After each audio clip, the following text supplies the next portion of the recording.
Good evening, Twitch. How you doing? It's Sunday, August 27th, 2023. Hopefully you're all doing well. Tonight, we're going back and we're going to be going through Chapter 4 of Armored Core, as well as a lot of the arena, because we have we have C rank, B rank, and A rank to go through. That is a lot of arena to actually go through. I was not expecting Chapter 3 to actually have us go or have all of that content unlocked. But it feels like now at least we're at a point where most of the game's content is now unlocked. But not much else to really talk about here, so why don't we just jump straight on into the game here. I've really been kind of thinking about how to actually make some changes to the user interface here, the production value of this stream, and there's still some things I've been able to take the time to work out in relation to other projects I've been working on. But for now, though, why don't we just jump straight on in.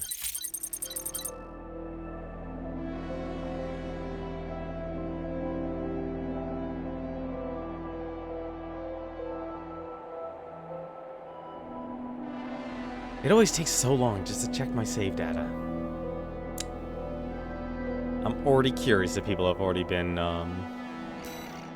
hacking this game. I have a feeling like they've already have. I really need to change that one more time. Maybe you can't set like that as a default, but that's fine. Let's get back into it.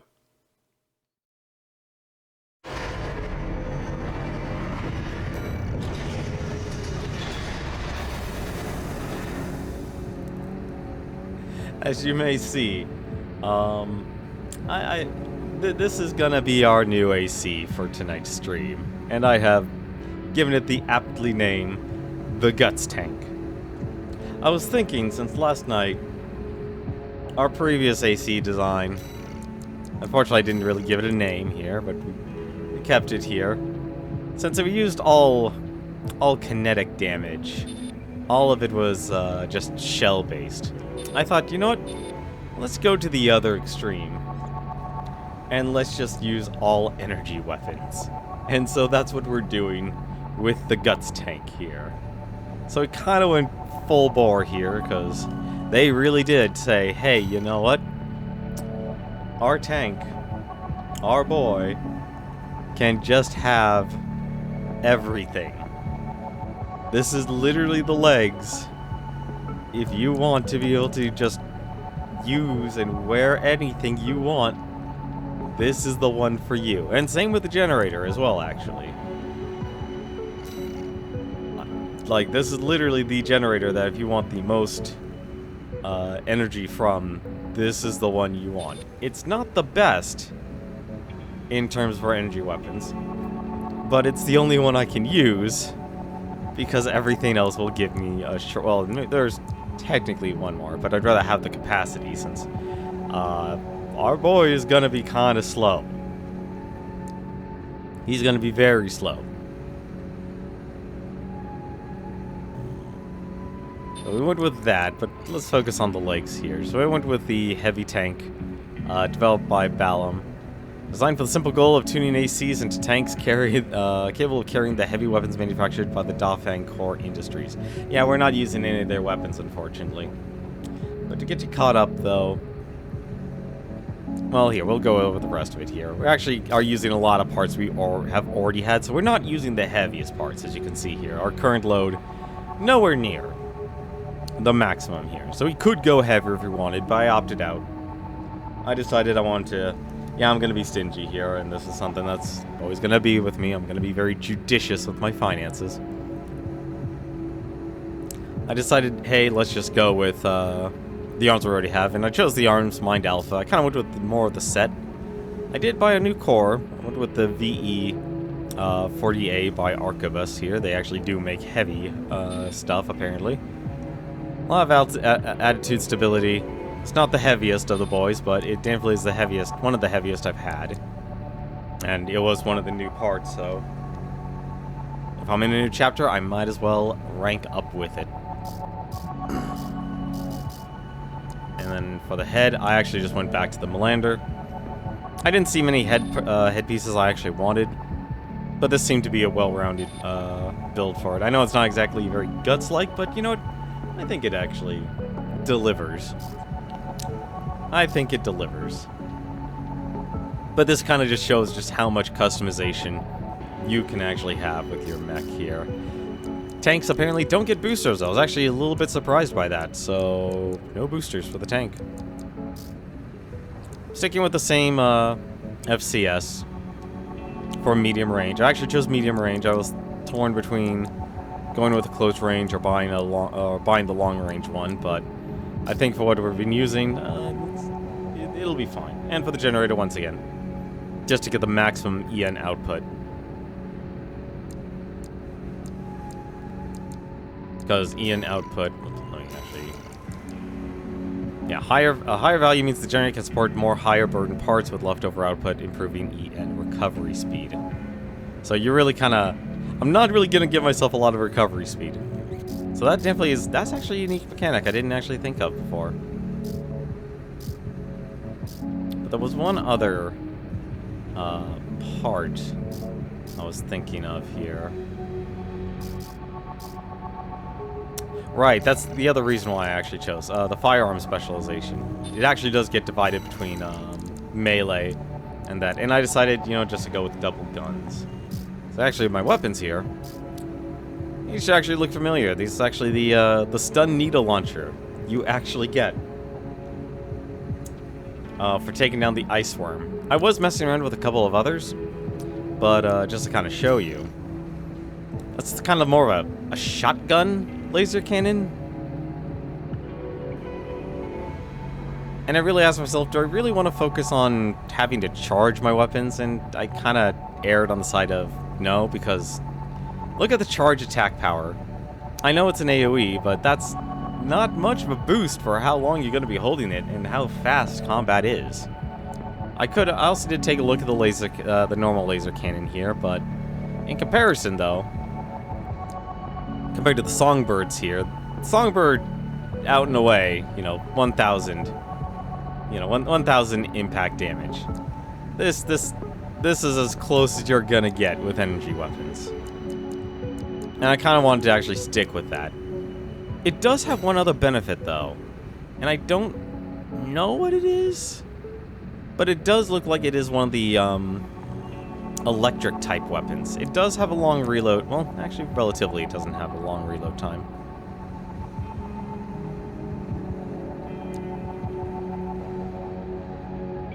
But it does, it very much is kind of very simple towards it. That's the wrong button. Yeah, but it does seem to have like an electric effect, and it feels like if I do land it, I'll actually get something. And surprisingly enough, because going back and forth, you know, it's like you can equip anything with these tank legs. Pretty much anything. I would be impressed if a person actually found a way to become overburdened with it. But with lasers, there really aren't many. We did unlock laser shotguns and such, but I decided, you know what? I still need something that has enough ammo to destroy the normal enemies, which I feel like that's kind of where I'm stuck in my mind right now, is because of what this game actually does. The game's missions require you to take down the little guys, and that's not usually a problem, but you need to make sure you have enough ammo for that. But then you get introduced with all these big bosses and such, and for that you want to have the high impact damage, or something that gives a high amount of damage, and that's what this is for. That's what these two big guys are for. It's not going to be as much damage as compared to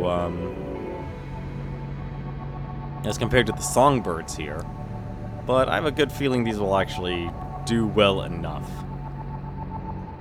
And surprisingly, my attitude stability, I think it's actually the highest it's ever been. But I am actually as slow as possible. So that's the Guts tank that we can get, but we're actually going to have to test it out, and, well, we have a lot of the arena to go through. But before we do that, actually, there's one other thing I need to actually do, and that's all these system unlocks. I'm not going to buy any of the expansions. I feel like the terminal armor, I'm already committed towards that, and I know you can actually reset it. And it's only 20,000, so that's actually not bad to actually reset things. But you can really actually just invest and tilt things in your favor, which is kind of tempting, actually. Because you can just go an extra 15%. But the one thing I kind of wanted to actually do was these, actually. Like, damage mitigation, I know it doesn't feel like it's important, but let's be honest, I'd rather see if it actually does anything. But I'm curious how much it'll actually cost. Because you're choosing either between endurance or mitigation. But I think, honestly, what I want to do, I want to do repair. So I'm gonna go all in on this. Yeah, so I can only have 3 upgrades on that. It's not gonna help for Arena, but I'd rather have an extra 1,500 health. For now, though, let's go into the simulations here. And let's work our way up the ranks, because we have a lot to go through. So starting with the C ranks, rank 17. 17C, G4 Volta, AC Cannon Head. Gun 4 of the Red Guns, the Balams Group's AC squad. After beating the rebellious Volta and Iguazu into submission, Michigan made it his personal crusade to make something of the two, and thus began their daily hell. For the past 7 years, neither Volta or Iguazu have achieved their goal. To punch the living daylights out of Michigan, then get the hell out of the Red Guns, as they would put it. Volta has since admitted defeat and is now learning about business from Wu Huahai. What a wonderful person to learn business from. So why don't we actually see how this build works? I'm going to assume not very well. But I kind of just wanted a build where I can just fire and forget instead of having to charge things. Arena Combat Aptitude Evaluation Program, number 17. Oh, how lovely, he has a songbird. Rank C. Subject AC, Cannon Head. Call sign, Gun 4 Volta. Commencing evaluation.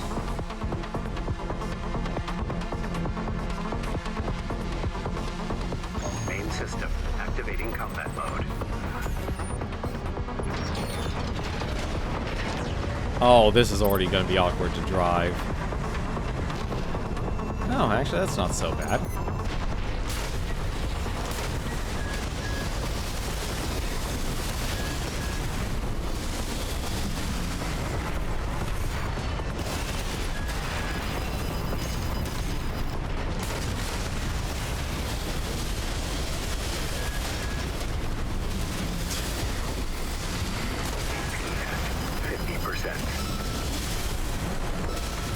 Well, good to know.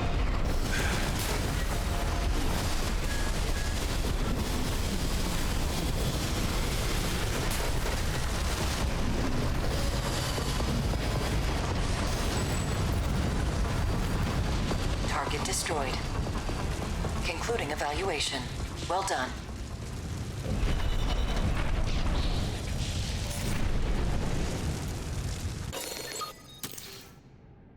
You know what, this actually might do alright. Literally, I just tanked through all that.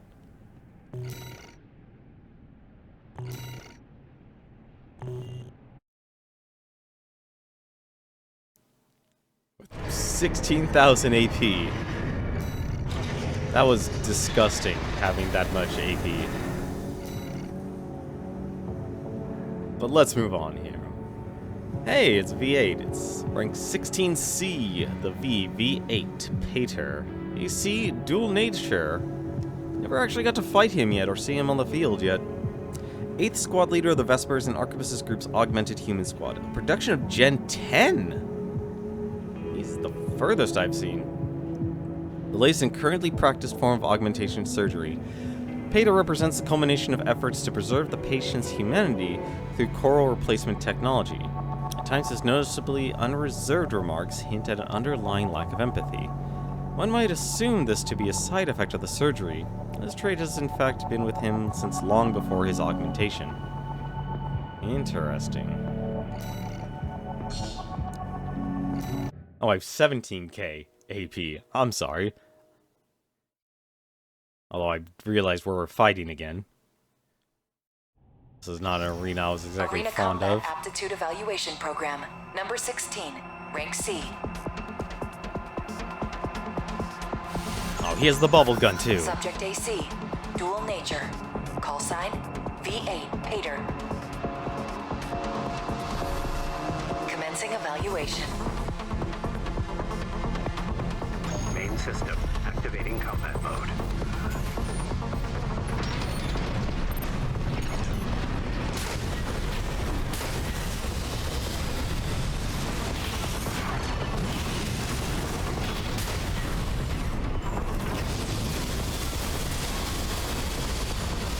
That's what I wanted.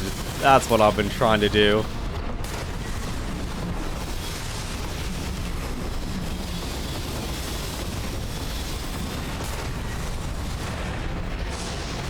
Oh. Oh. A big hit chunk on me. Interesting, there's a shield though.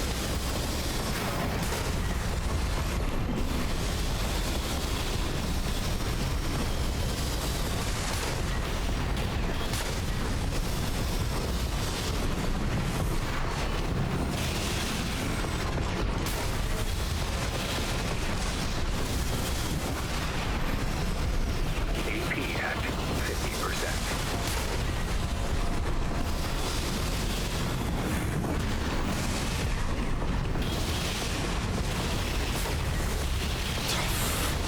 It's fast. AP at 30%.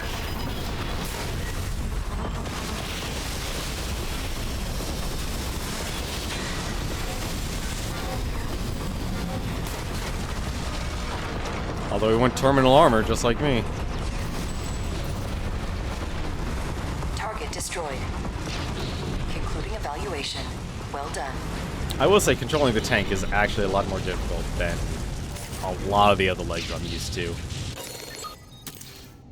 It's similar to the tetrapods, though. He lasted a while. That's a very disturbing emblem.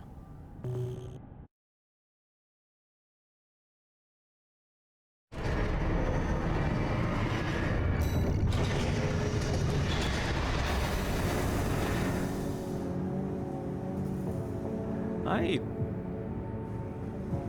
don't remember fighting this person, or having this person appear yet. Rank 15C, Sola. AC, Entangle. A veteran independent mercenary who was active in the star system surrounding Rubicon before the fires of Ibis. Sola is a patient of Generation 1 augmentation, or better said, a survivor, as the technology in its infancy had less than 10% success rate. Though he escaped the fate of the others, Sola is followed by the specter of death wherever he goes. After receiving his surgeries, Sola lost interest in most mercenary work, and now lives only for the hunt. It's unclear who currently employs him. That is a very impressive emblem Sola has.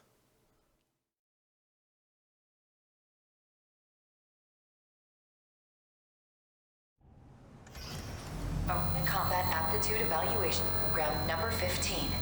C. Network instability detected. Sub AC. Entangle. Call sign, Sula. Commencing evaluation. Okay, that's odd. System activating combat mode. I thought these are supposed to be simulations.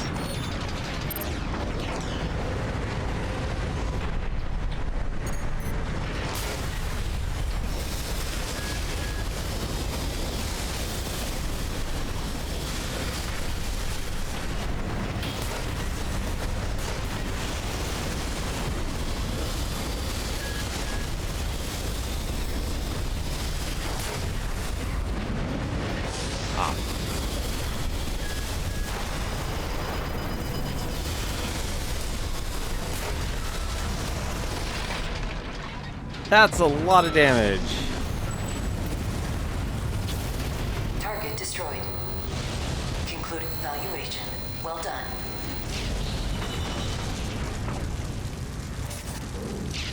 Oh, goodbye, Sula.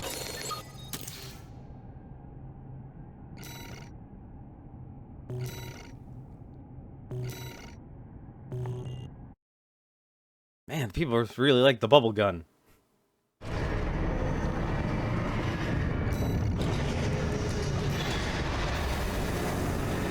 Hey, there's our good friend Chatty.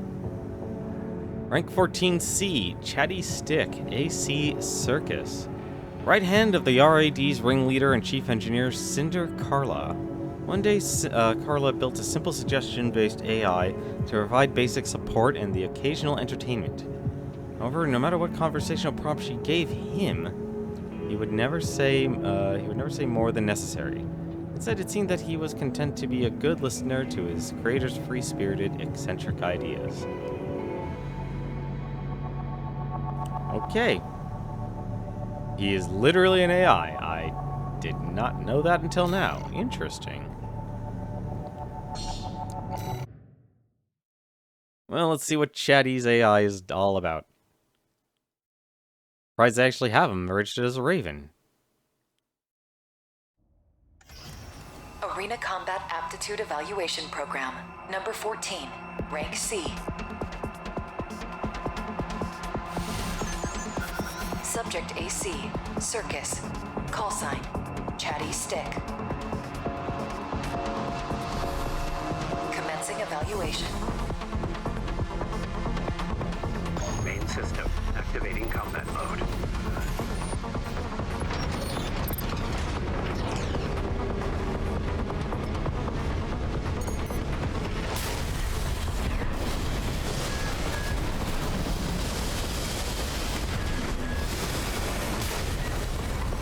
That's a boom in the boom.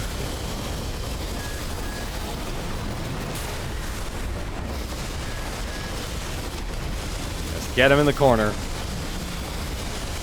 I can corral him at least.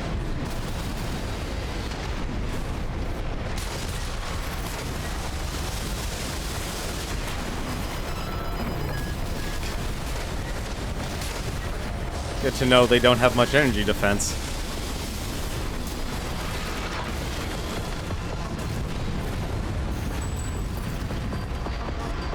Target destroyed. Concluding evaluation. Well done. I feel like missiles aren't as powerful as they should be. Thanks, now that we have like a quick boost. They don't feel as effective as they should be.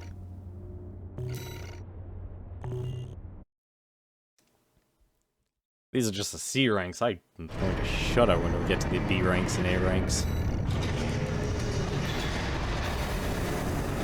Last of the C ranks. Here we go. 13C.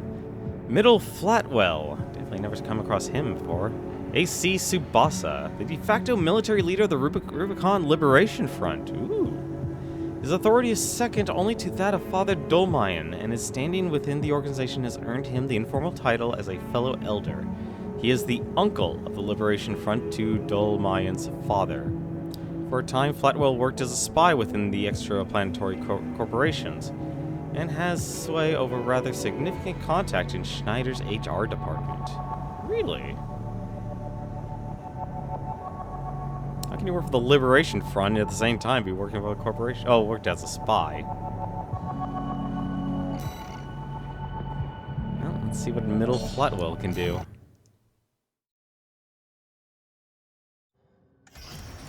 Arena Combat Aptitude Evaluation Program, number 13, rank C. Final evaluation. Subject AC, Tsubasa. Call sign, Middle Flatwell. Commencing evaluation. Main system. Activating combat mode.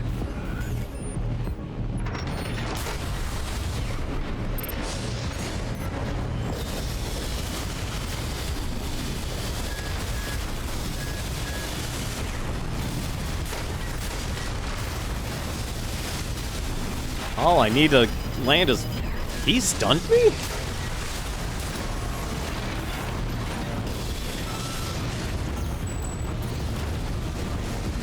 Target destroyed.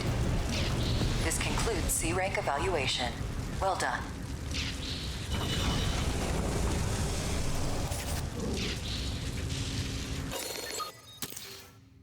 I'm surprised that only lasted 19 seconds. That was...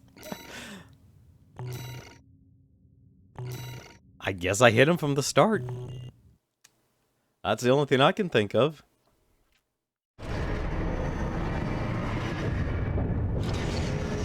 Incoming comms.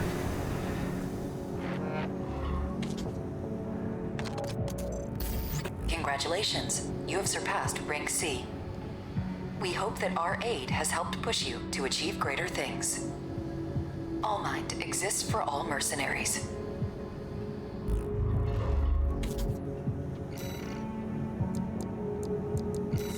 Nope, nothing new. Alrighty. Well, let's continue since we still have the B ranks and A ranks to go through. We're already at number 12, so that means there's only 13 more matches left here. V3 O'Keefe. Definitely haven't seen him before. It's AC the Barren Flower. Third squad leader of the Vespers, the Arquebus Group's augmented human squad. O'Keefe is originally a member of an older generation of augmented humans, and during the Island 4 disturbance, he worked as an agent carrying out espionage activities. He was later headhunted by Arquebus' information department, and agreed with sign up on the condition that they provided him with Generation 9 augmentation surgery to counteract the coral burn-in on his brain. And they really do use coral for everything. Alright. The tetrapod user, huh?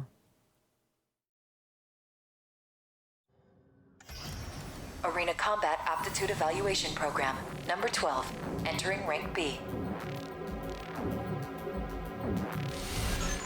Subject AC, Barren Flower. Call sign, V3 O'Keefe. Commencing evaluation. Main system activating combat mode. Ah, darn it.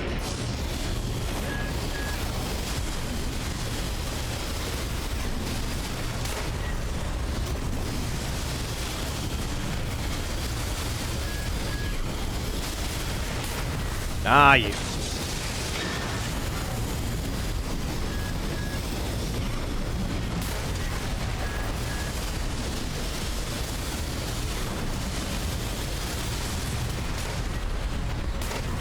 Ah.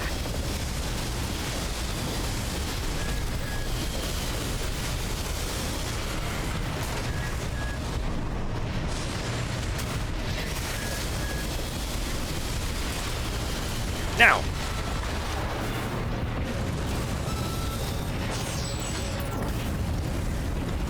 This is why I chose the lasers. Concluding evaluation. Well done.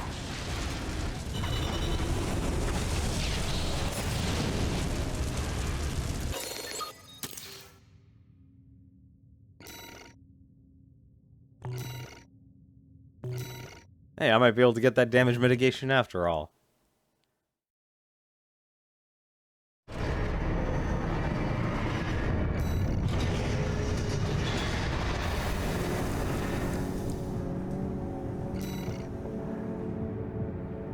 Hey, there's Cinder Carla.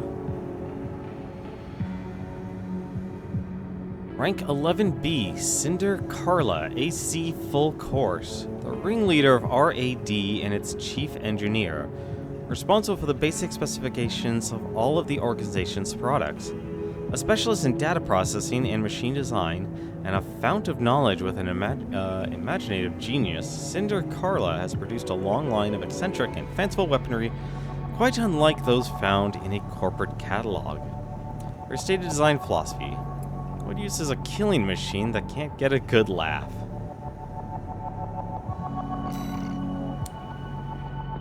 Not a lady I'd be interested in dating, I'll tell you that much. Very much a Harley Quinn. Which is unfortunate to hear that the original voice actor had passed on. Oh, that was tragic. Arena Combat Aptitude Evaluation Program, number 11, rank... What is this?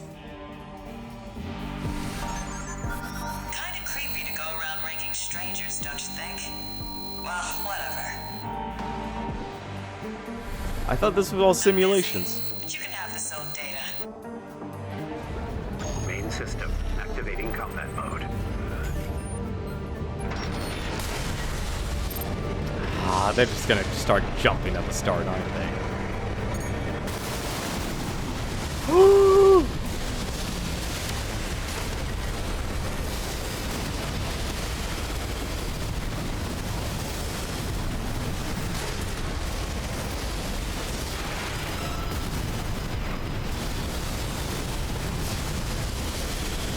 my boy is slow as all get out.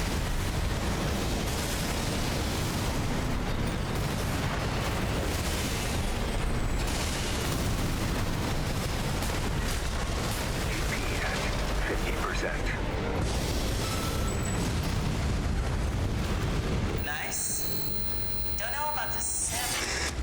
It appears the data contained an unauthorized message. We apologize. Terminating evaluation.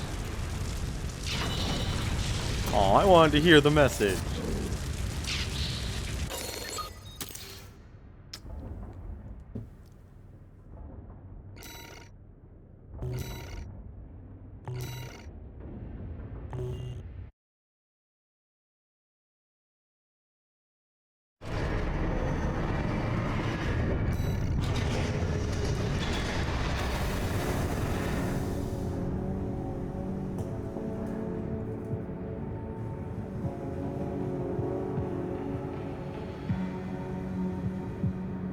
Alrighty. Hunter Class 6. Don't know what that means. Well, let's see, what's our next opponent here? Rank 10B, Cold Call, AC Dead Sled. An independent mercenary who bargained his way into the effortless entry to Rubicon, having anticipated the extraplanetary corporation's forays well before they made their move. A specialist in corporate wet work, Cold Call removes undesirable elements on the behalf of those who do not wish to be seen getting their hands dirty. Quick to identify his fellow assassin, he claims that you can smell a real killer right through their AC. Interesting.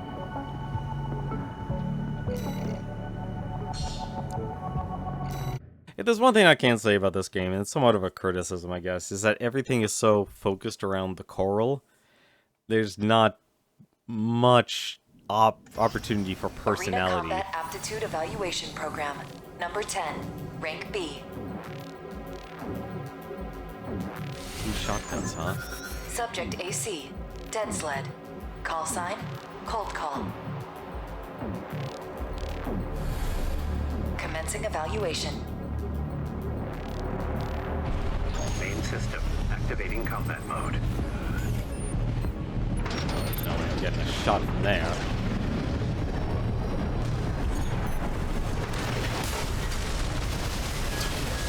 Oh, just getting a good hit out the start. That's great.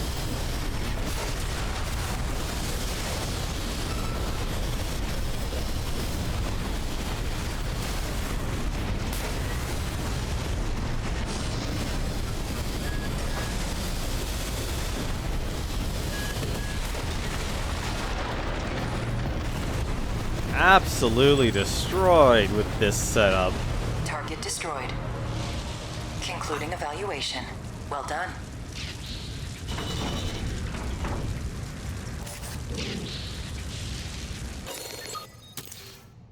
Man, these stun lasers are really good.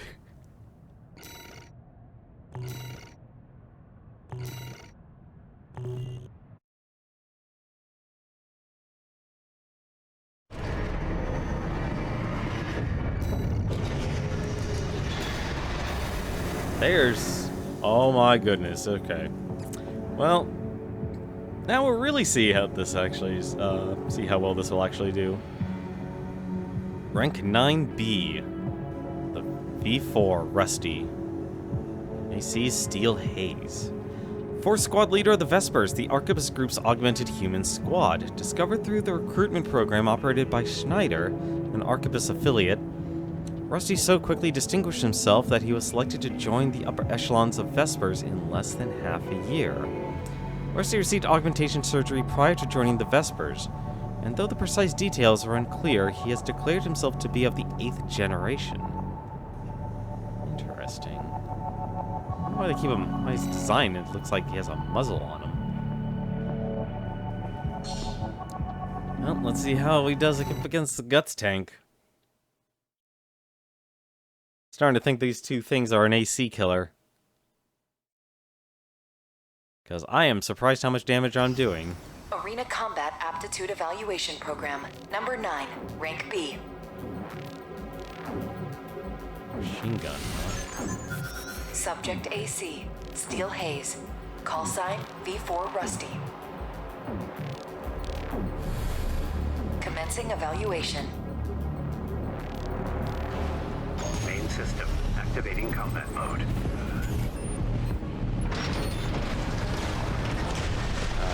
Where is he? Oop! There you are.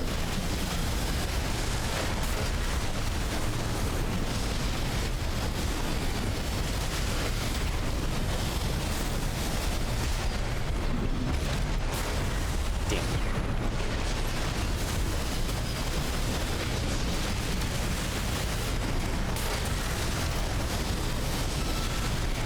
I don't know what I walked into.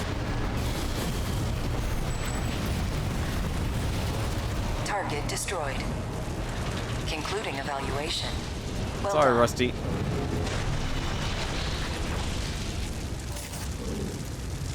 The moment they just stop with the reverse joint legs, they're just open. I feel like I'm almost one gun short of being like, oh my god, what was that character in Zoids? He had the Raptor Zoid.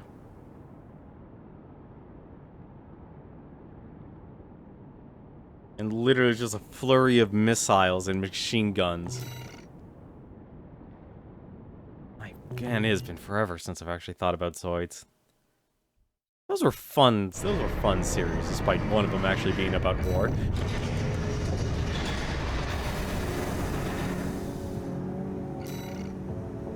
Oh, finally got to the last of the, Oh. Rest in peace. Rest in peace, Brute. Rank 08B. Honest Brute. AC's Milktooth.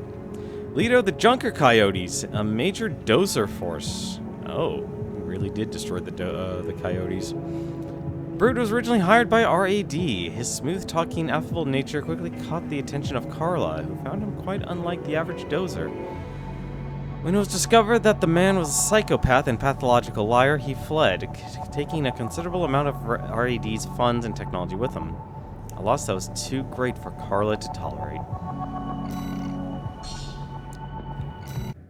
Well, at least we know what his build is. Unless they throw a curveball at us and not allow us to do flamethrower. Although now I'm trying to think here, what would actually have been if he was unlocked before Arena or Combat after. Aptitude Evaluation Program, number 8, rank B. Final evaluation. Subject AC, Milktooth. Call sign, Honest Brute.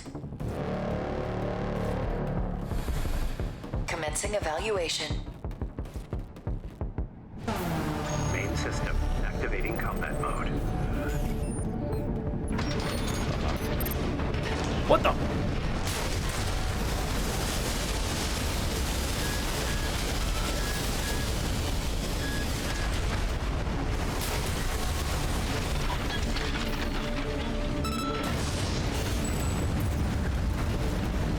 Target destroyed. This concludes B rank evaluation. Well done.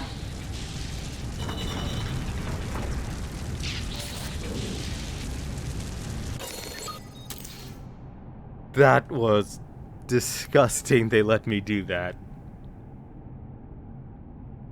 That was so fast, 12 seconds. Absolutely destructive.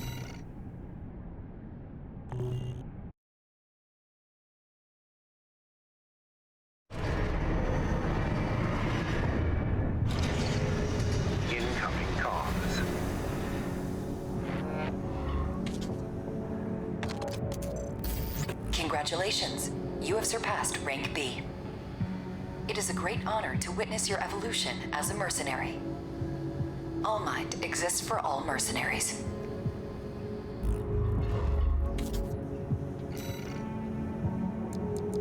I'm not surprised there are people who are better than Rusty, ranked higher than Rusty, but at the same time, wow. We have the rank A's. There's only 7 left. Oh, I'm curious if rank A is actually the highest it goes.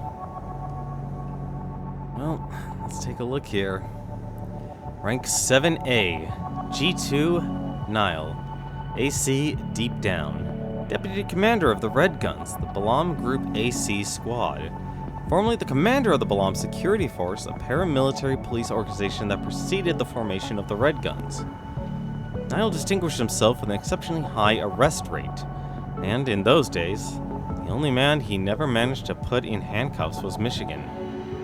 Then the commander of the rival Furlong armed fleet. Having failed to arrest the man, he instead settled for a friendly drink with his old nemesis.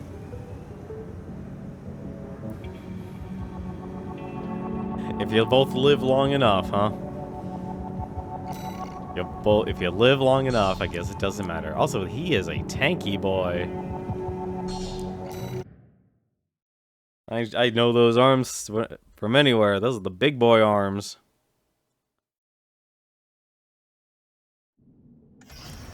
Arena Combat Aptitude Evaluation Program, number 7. You have now reached rank A. Subject AC, Deep Down. Call sign, Gun 2 Nile. Commencing evaluation. A missile launcher, huh? Main system activating combat mode.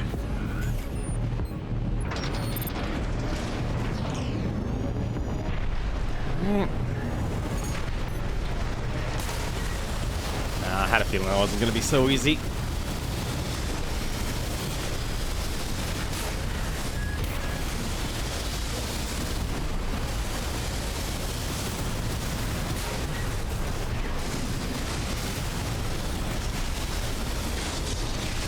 Boom!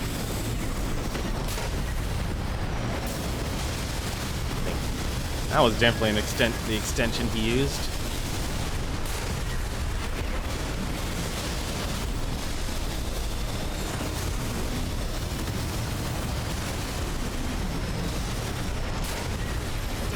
Really? That close range he dodged it?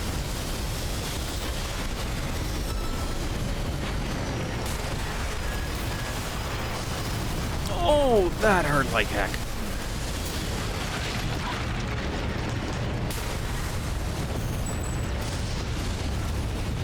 Target destroyed. Concluding evaluation. Well done.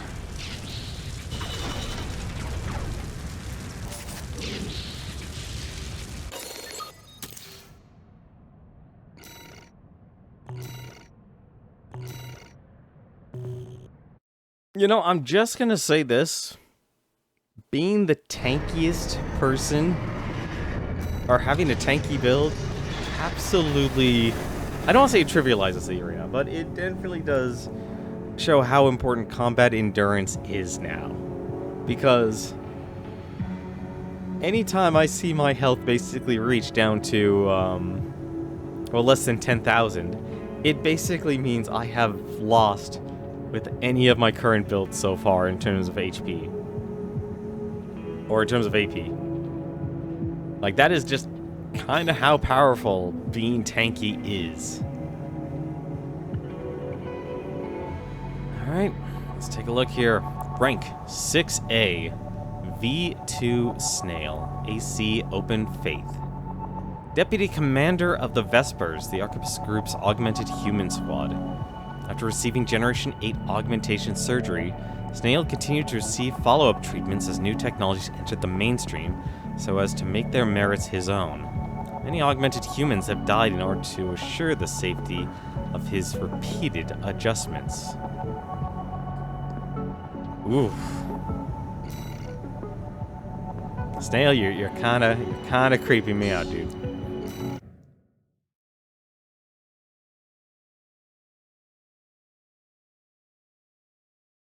Absolutely ruthless.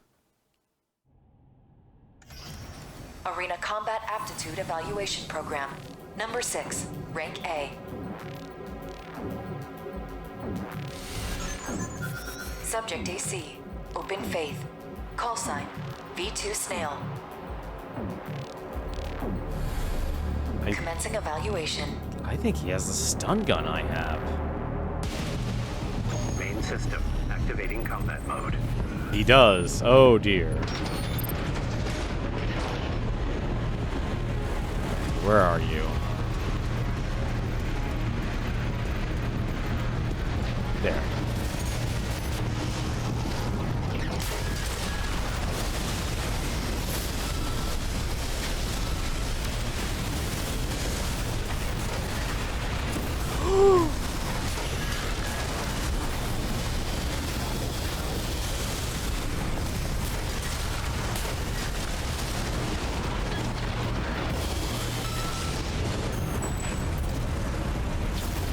Target destroyed.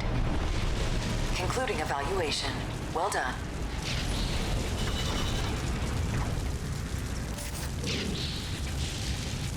Well, goodbye, Snail.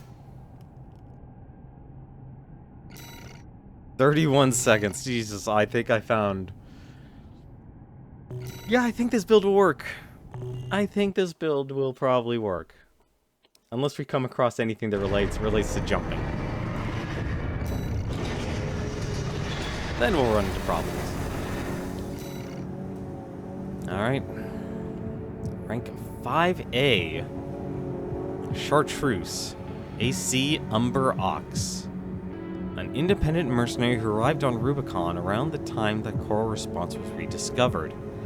Held to be a member of Branch, a hacktivist collective active in the Rubicon system, Chartreuse is said to have dealt a critical blow to the closure system during the plot to attack Station 31. Branch is made up of a rotating group of 4 people, and Chartreuse is believed to be the second oldest of the current roster. Interesting. See, I think that's what really is, like, that's the downside of this plot, or setting, is basically everyone's just after Coral. There's no real society here. It's so bare bones and just focused on the corporations, the remnants of who actually live on Rubicon, the planetary closure, which are gone now, and I guess we'll include the Coral itself as a life force. Because I was right about that. I was right about that.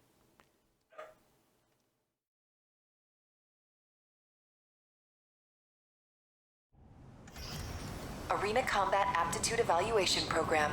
Number 5, Rank A.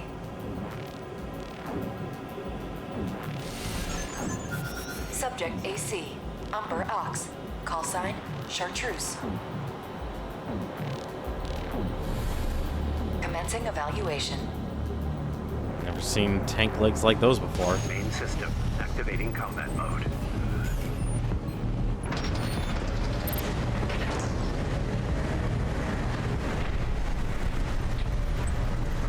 Those are tetrapods?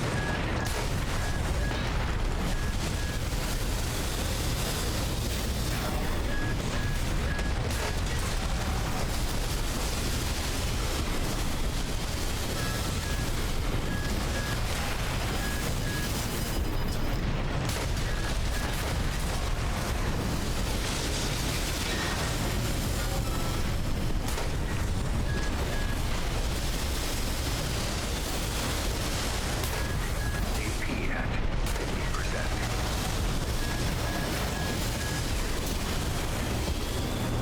50%. Yeah, he was throwing out a lot of damage. Target destroyed. Concluding evaluation. Well done.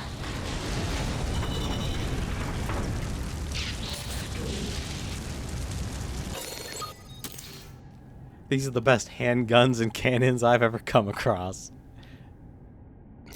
They might actually even be better than the Songbirds.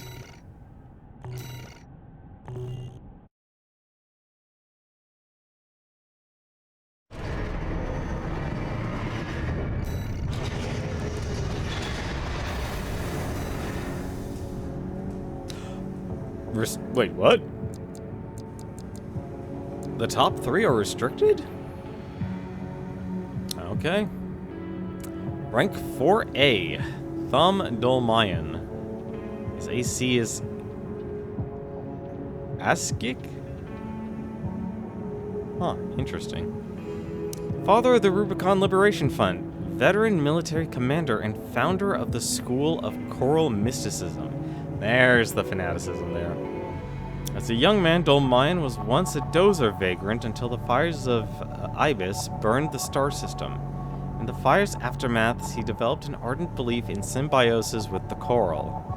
This belief informed the founding ideals of the Rubicon Liberation Front, ideals that have made martyrs of countless choral warriors.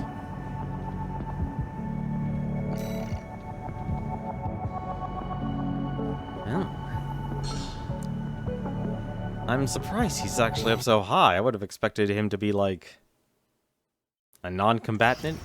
Arena Combat Aptitude Evaluation Program, number 4, rank A. Final evaluation. Subject AC, Astrik. Call sign, Thumb Dolmayan. Commencing evaluation. Main system activating combat mode. What the?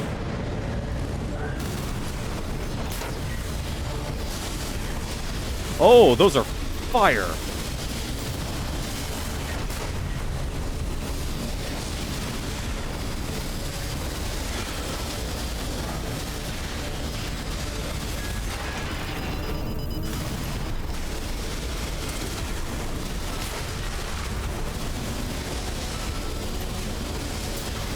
Yeah, sit in your own fire.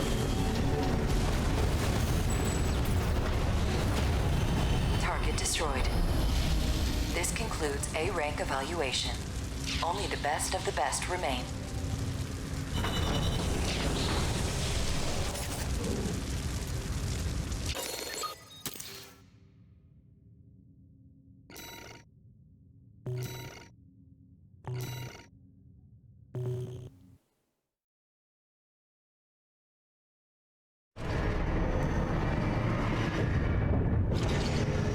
Incoming comms.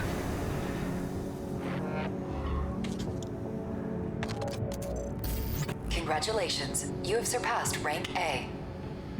It is a great honor to witness your ongoing evolution as a mercenary. All Mind exists for all mercenaries.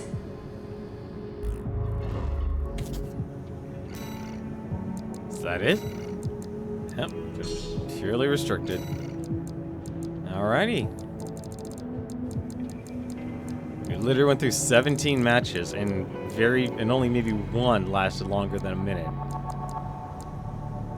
That is kind of disgusting, actually. I don't think my previous build would have taken a lot longer. It shows how powerful it is to actually be a tank. Alright, let's get to chapter 4 here. Underground Exploration, Depth 1. Combat Zone, Watchpoint Alpha, Depth 1. Infiltrate facility / destroy target. Penetrate the subterranean facility and destroy the Nepenthes energy weapon platform.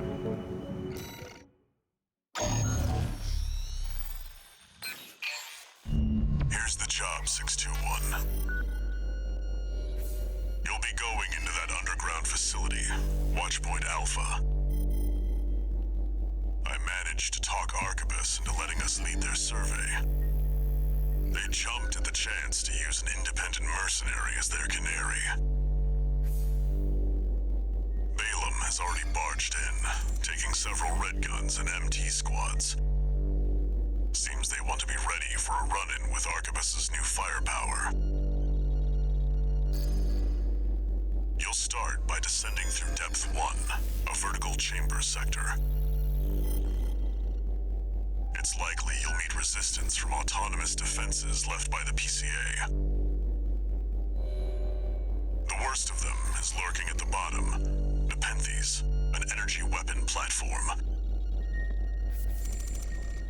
Heard on the grapevine that it already turned half of Balaam's forces to ash. Don't want to end up like Balaam after all. Tread carefully.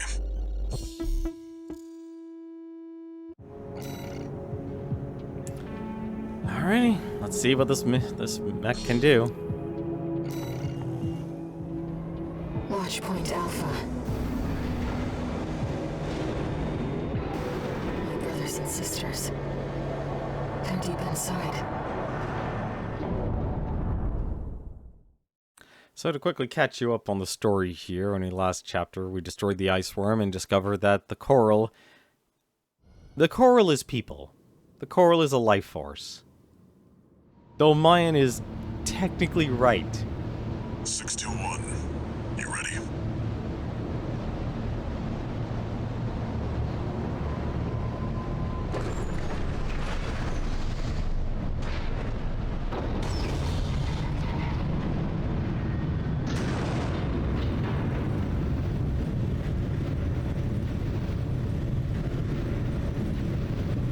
You'll be going down deep, and there's no guarantee you'll come back.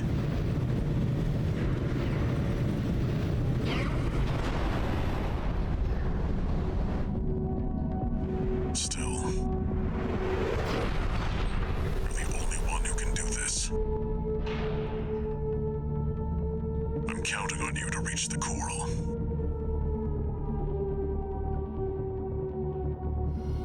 Main system activating combat mode. Commence mission. Access the elevator and take it down.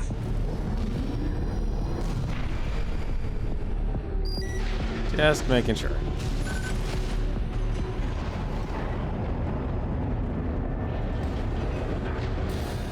Intruder detected. Threat level unknown. Oh, Descent stage 1.0. Commencing termination. what? No, no. System is activated. It's got eyes on you. Alright, alright. The elevator's locked out. We have no choice but to jump. Let's go, Raven. What do you mean, jump? Alright.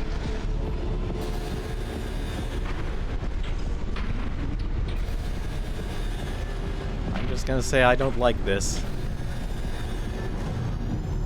Watch out. Below you. That's the Penpiece. It's clearly a force to be reckoned with.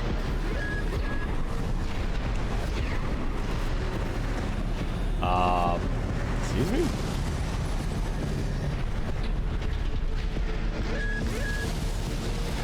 Oh. Alright.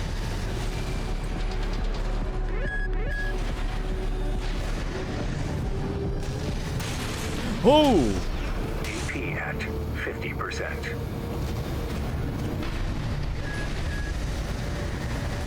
Oh, Two repair kits remaining. okay. Understood. Understood. This is just like the lasers that the planetary closure system has. Or had.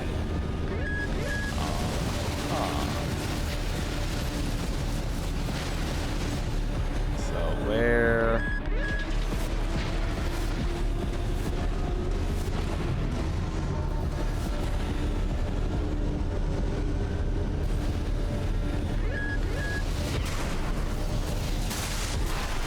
Come on.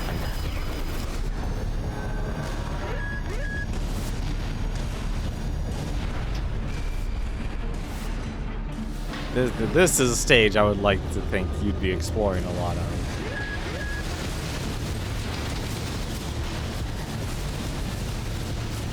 There's gotta be a better way. I feel like I jumped. Yeah, I definitely feel like I jumped on the wrong side. No!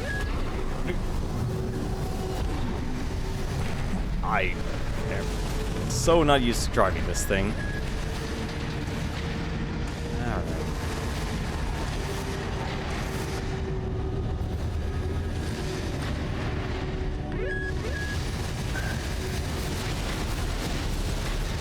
Is there anything down there? Yes, there is.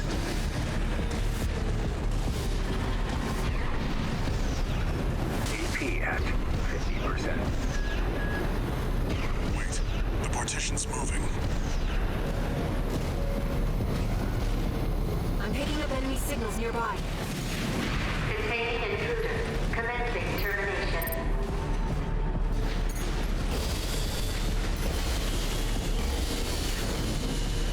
Of course.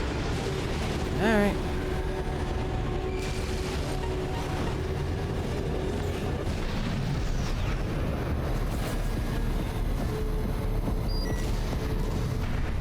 Hot. IA-1 ephemera, huh? Oh, hello.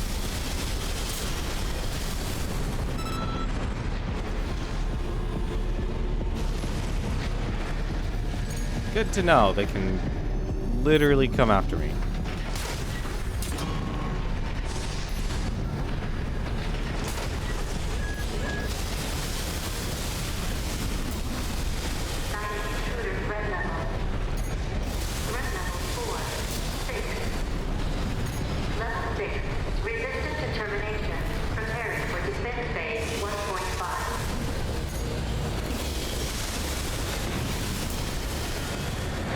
You're clear.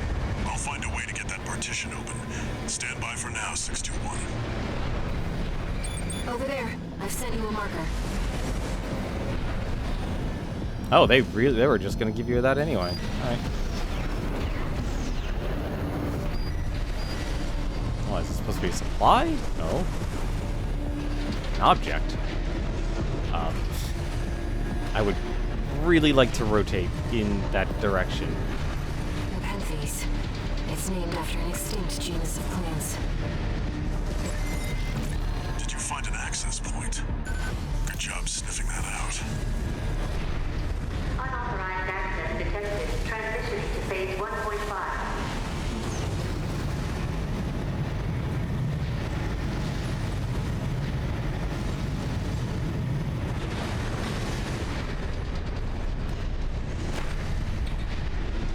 Alright. It's changed its combat routine, Raven. Watch out for those plasma missiles. Plasma missiles?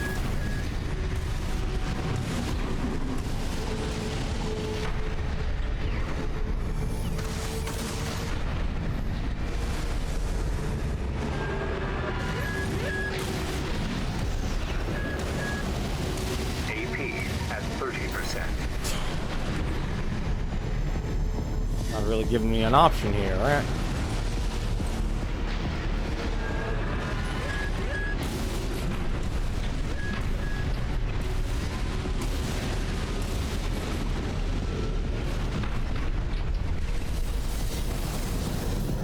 Okay, so I'm still safe as long as I'm hiding up here.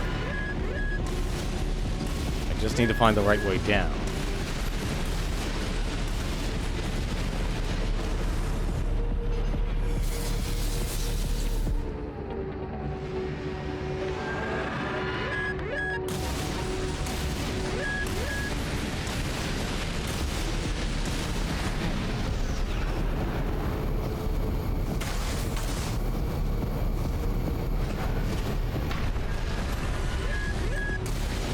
Man, you can fly for so long.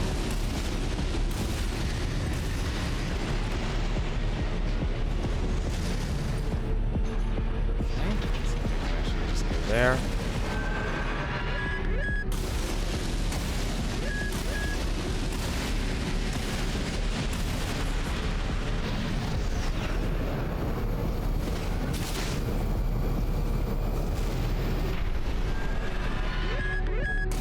Gravity, don't let me down.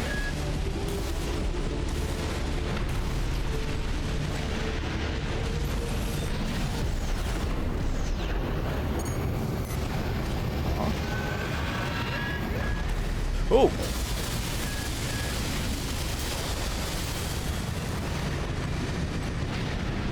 Well, you weren't. I thought you were a chest. Guess not.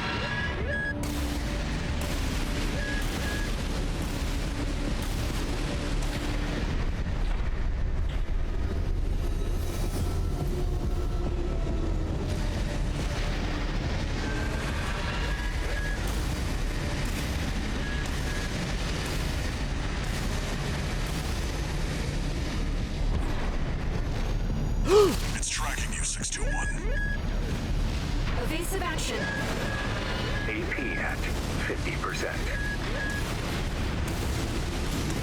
Oh, no! AP at 30%. No repair kits remaining.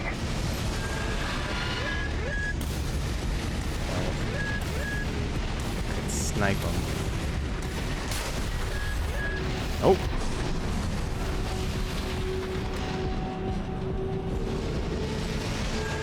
Of course he has a sniper rifle. How's our luck going? Oh, that's probably way too far.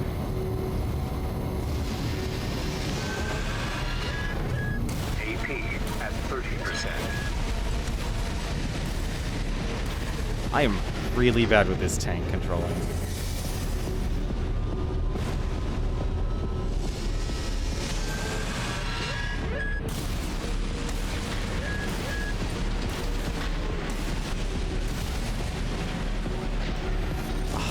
Please, just... Oh, this is why I don't play with tank controls. Alright, but... You know the worst part is basically the tank... I honestly can't tell. Please, just... I feel like I have to turn both control sticks just to be able to actually turn the way I want to turn. Is that our way down, or is that not? That does not look like our way down. It definitely does not look like our way down.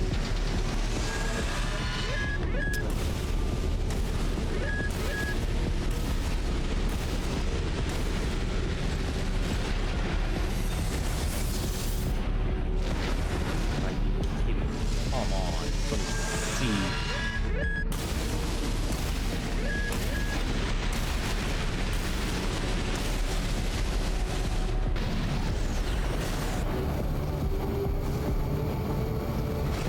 You've got it in your sights now, 621. Just need to get a little closer.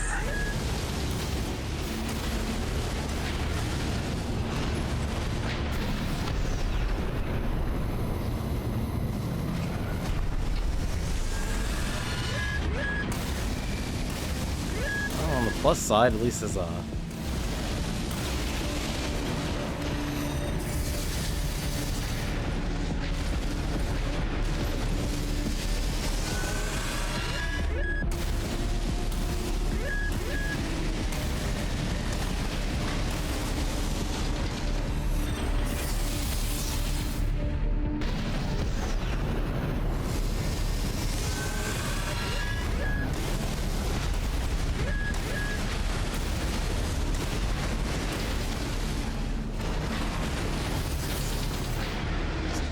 Turn very...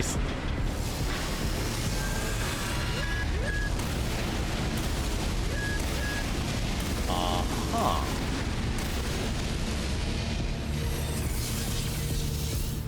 Okay, so what's over here then?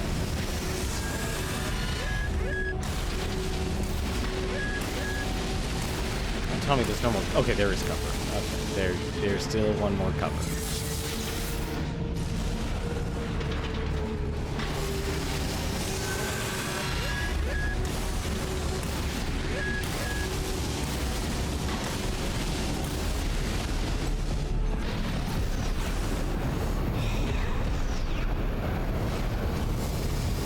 Oh, that might have been too close. Yep. You're up close now, 621. Destroy the target. Raven, it'll be easier to immobilize if you aim for the neck joint. The neck joint, huh?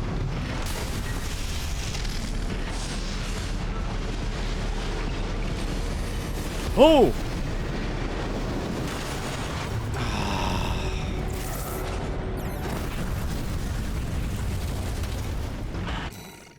I was worried about that. I was really curious. I'm surprised there was no supply. I'm sure there is supply.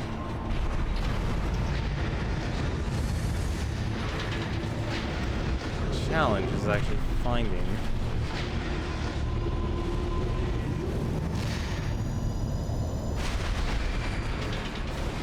changed its combat routine, Raven. Watch out for those plasma missiles.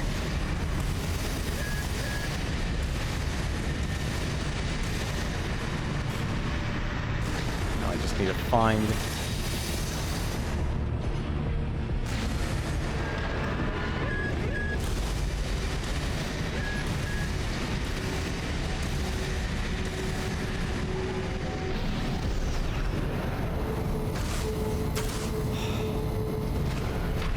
A little upsetting dealing with those missiles.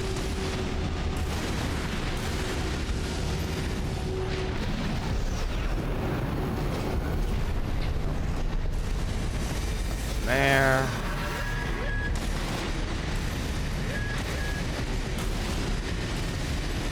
Please, for the love of God, turn around.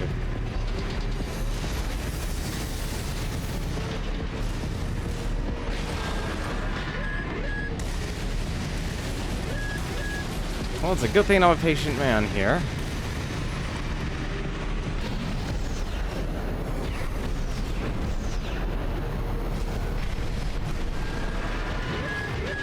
There's something over this way. I have a sniper rifle.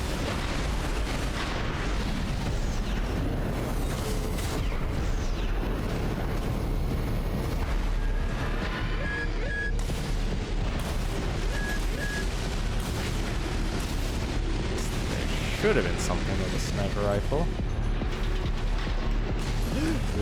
No, no, no, no, no.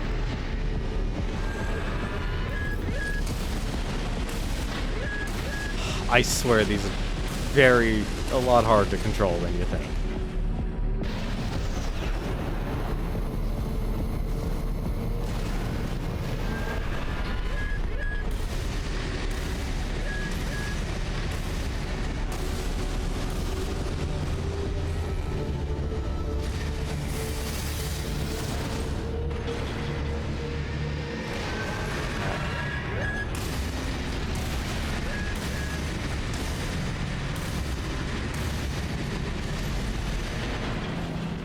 Really?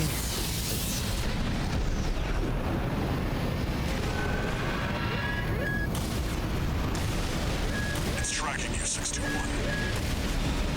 Evasive action.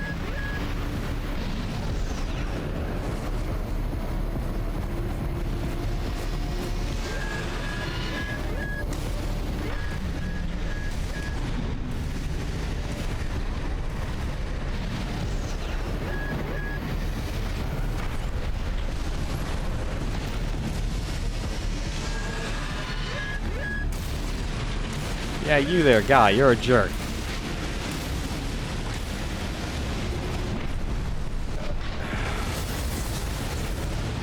For the love of God, please. Guts tank, turn around. I would really like you to turn around, buddy.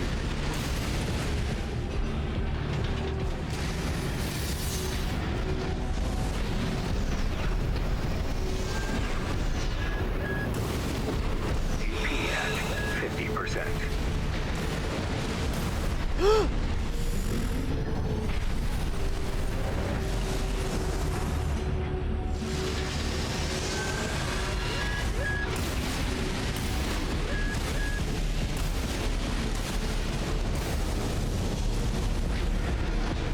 Well, literally just choose your branch.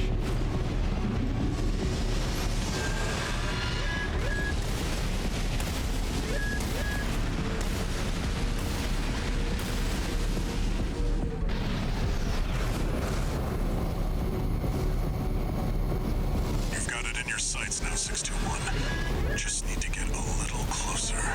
How? 2 repair kits remaining.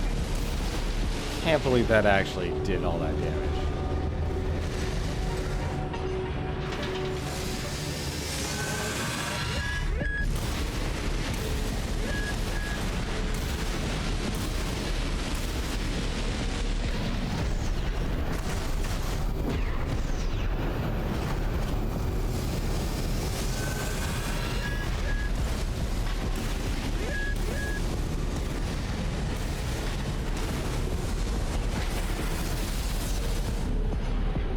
Alright, I'm gonna wait one more.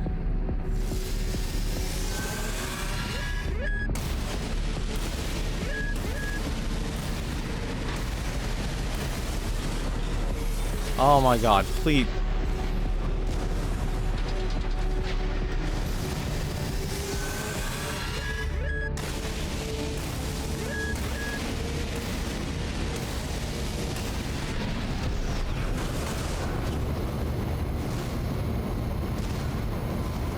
You're up close now, 621. Destroy the target. Raven, it'll be easier to immobilize if you aim for the neck joint.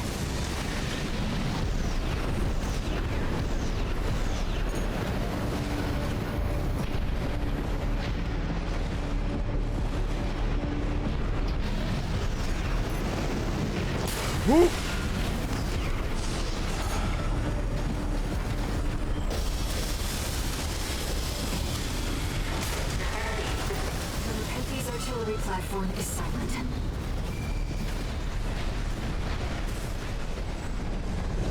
Confirmed. Target destroyed. Mission accomplished. Let's rest while we can, Raven. We've got a long road ahead of us. Oh no, there's something there, isn't there? There's an item there, wasn't there? No, don't. There's probably an item back there. And I would not be surprised. Yeah, there's probably an entire set in that mission. The Rubicon Research Institute Bipedal IAC-01L Ephemera.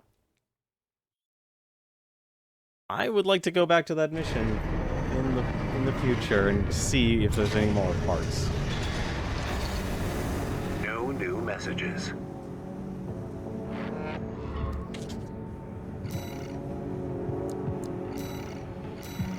I wonder how good those legs are, though. Bipedal legs for ephemera unpiloted ACs. Developed long ago by the Rubicon Research Institute, an old development quirk allows for piloted operation, albeit with actuation translation that outstrips the capability of human nerves. Huh. Interesting.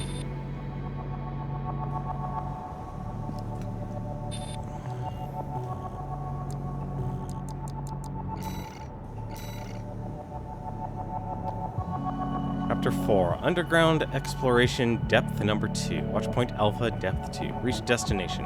Continue infiltration of the subterranean facility and reach the deepest point. Extra rewards based on the number of enemies destroyed. In other words, expect a long mission.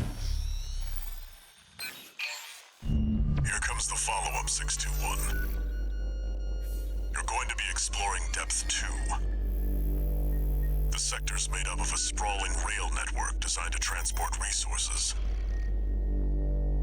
It'll be a complex route, with a lot of blind spots. Be ready for close quarters combat. Raven, there's something you should know. I've obtained the comms log from the Balaam squad that went in before you. It looks like they have another mission here, and it's not part of their survey. Guardmechs won't be the only threat. Balaam's agenda is just as dangerous.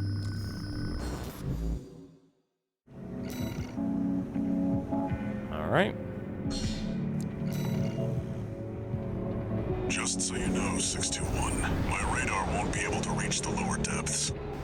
You'll have to trust your eyes and ears.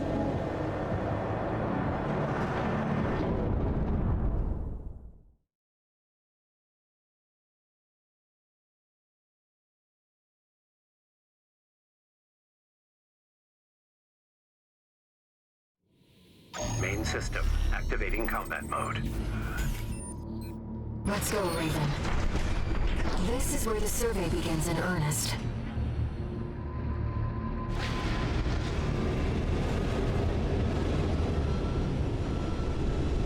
Yeah, I would have thought there would be a chest here. What? I just heard a ping. Oh, I swear this thing actually drives me nuts.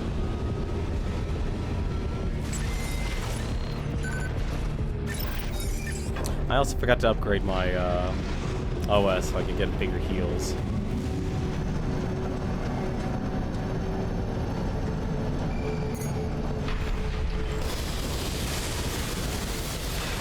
What the? Ooh. I do need to rely on scanning more now.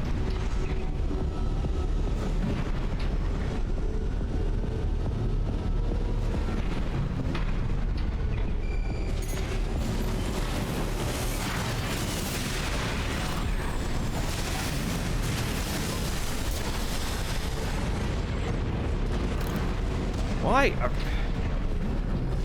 Please. Guts tank, please work with me here.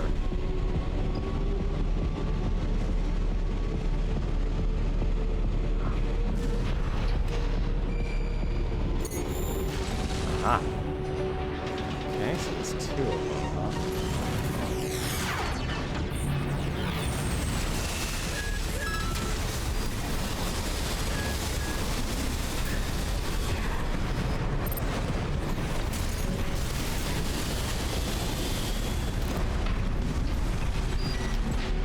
Dan Finley should have taken the upgrades.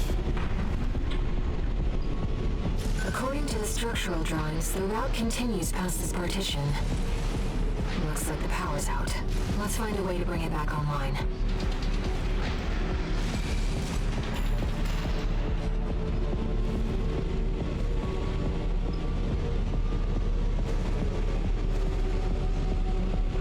See, this is what I'm used to being with Armored Core. Literally just, hey, here's a hallway. Go down the hallway. Nothing below, huh? An ambush! Been waiting for you, Raven. You're gonna die, traitor. Sounds like you found Balam's MTs. Eliminate them, 621. Already done. Nope.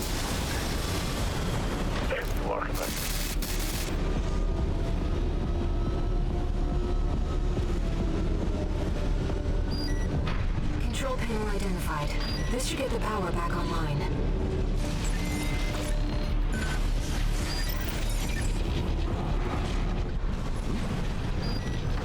The elevator's back online too. Let's take it back up to the upper level. Image data, STV sketch number 3. A sketch by STV, a mass battlefield artist said by some to be one of his the last artist dedicated to the career of art of hand-drawn portraits. His works command a high value among collectors in the know. STV's notes, awful bunch, never again. Huh.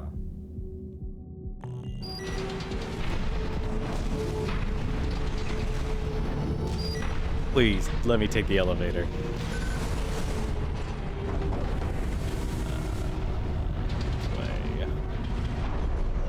This way. Thank goodness. The partition should open now. See if you can get access.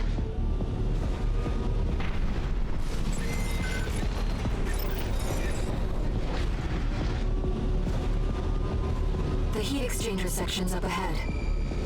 This is around where the comms log for Balam's advanced squad cuts off.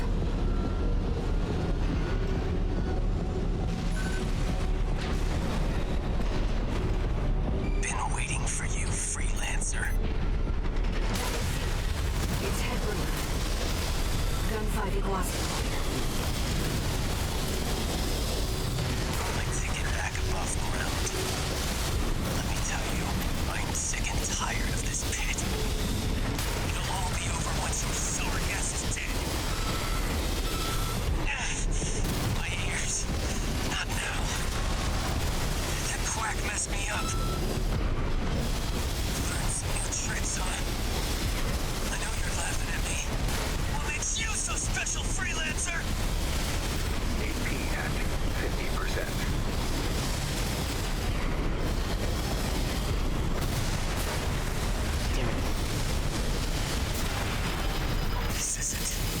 This isn't over. It's time. I swear Confirmed. Gunfight Iguazu down. Being trapped down here, it's dangerous.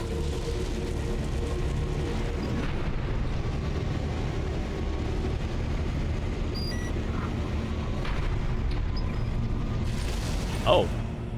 Really? Is the flight just... Now I'm really worried about what's coming up.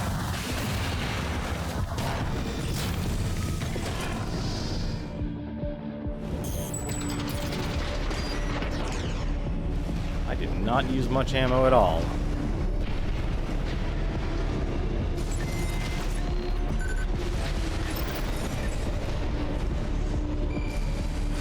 Really wasn't...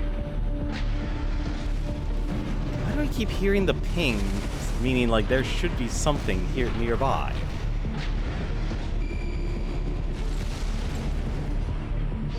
It's not. Alright. Defense program, phase 2.0. What the heck? Intruder identified. Threat level 7. What was that?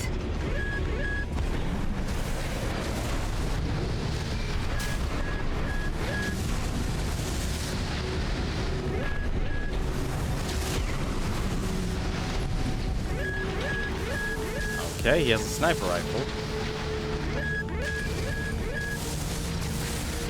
And he's out of my range.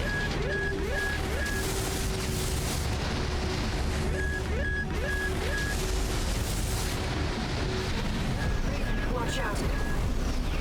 That weapon must be guarding the steps. Let's see what they might find. Oh, I'm already dead, aren't I? Yeah, I'm dead. No, wait, no. Might not.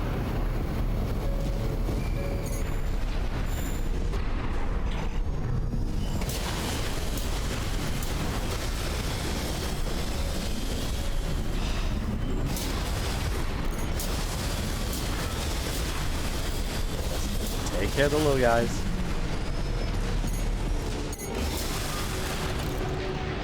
Alright. Well, I'm not gonna be able to fly back up there, am I?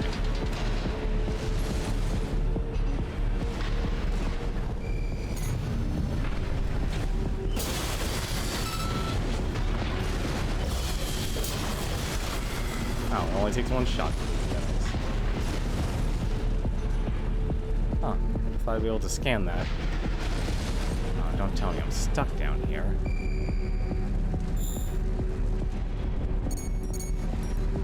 What the heck? Oh, that's a wall. What, just go forward?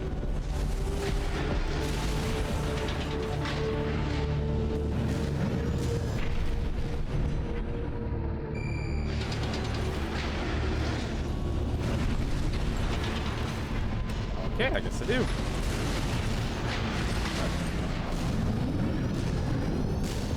Ventilation duct identified. Looks like it's connected to the control room. Just want to take a peek. Oh, whatever that thing was that was shooting at me, there's no way I'm gonna be able to go back up there.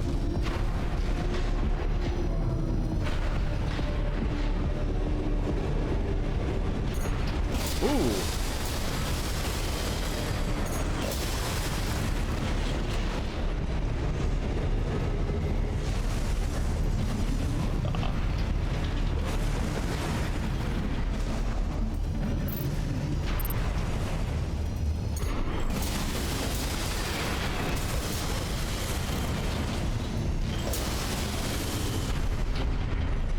Alright.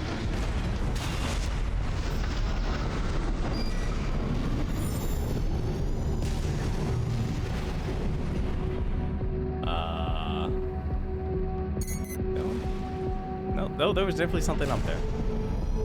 Hang on a second.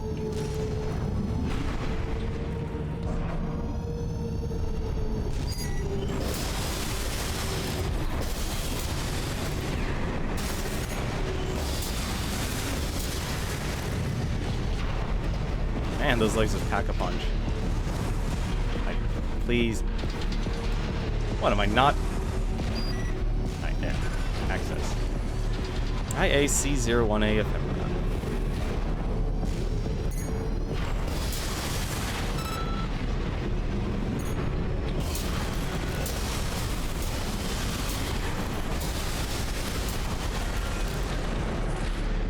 Well, that would explain all the blips and bloops. It's the only way.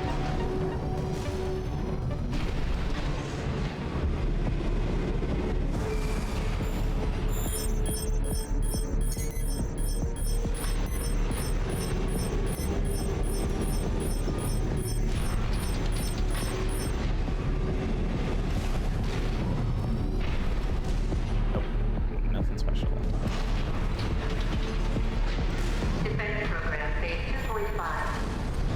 Intruder proximity to critical sector confirmed. Looks like the partitions on the upper level have closed. Let's find the access point and lift the lockdown.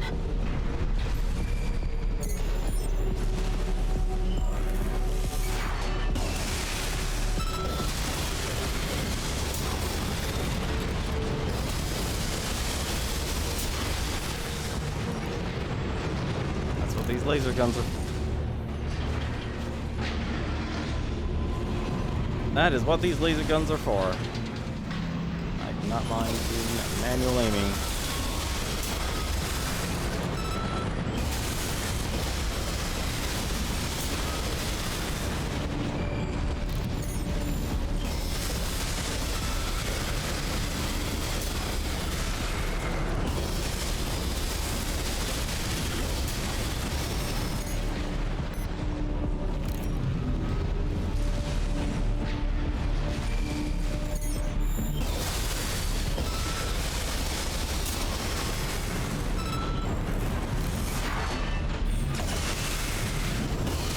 Oh, so you can't fire both charged at the same time. That's a bit of a bummer.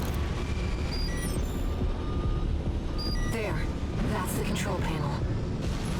Well, that's good to know. They can only fire one charge weapon at a time. I forced the partitions and the elevators back online. The defense system is onto us, but we should be able to proceed.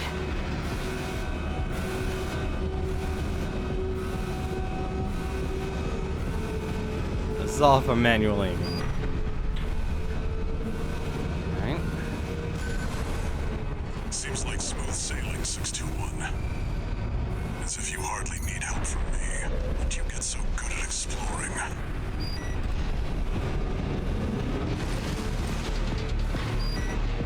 What? Hang on a second.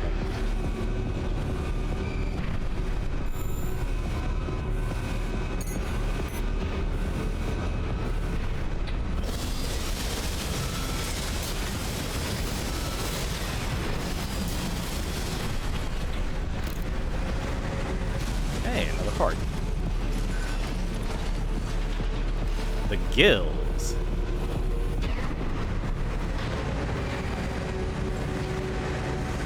Where does this lead then? Is this your dead end? Is this your dead end? I can finally use boost mode. Alright. It is unlawful to enter without permission of the Planetary Closure Administration. I'd like to know more background on them, actually. Like, are they a ruling force of the universe, or...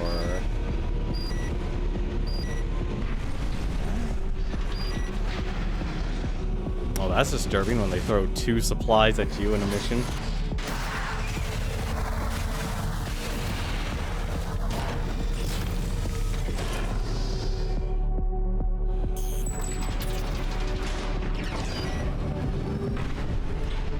I expect that defense weapon will be waiting for us. Be careful, Raven.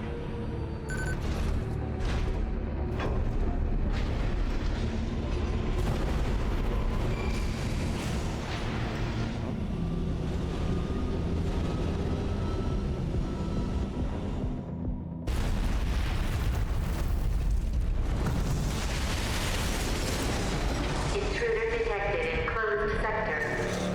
Defense program phase 3.0. Switching to termination mode.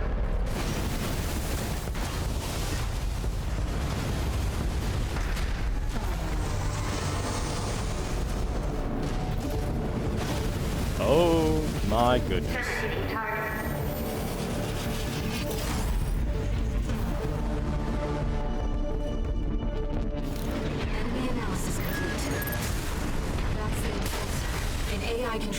prototype developed by the PCA. It was designed to detect key water resistance and eliminate intruders. Whatever they're hiding down here, they wanted it to stay hidden.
Walter should have some data on the next sector. Let's take a break for now, Raven.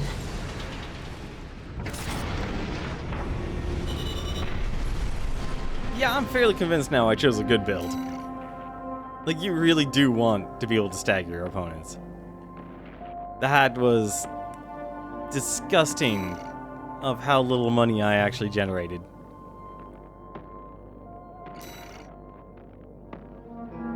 C01 Ephemera. And a booster. This has got to be part of the set. That's...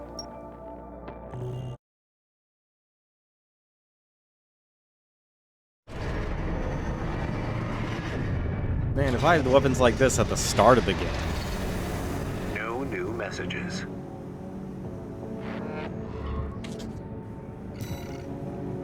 Guess no one wants to talk to me. Arm parts for the Ephemera unpiloted ACs. Huh. Actually pretty good. A little lower on defense, but...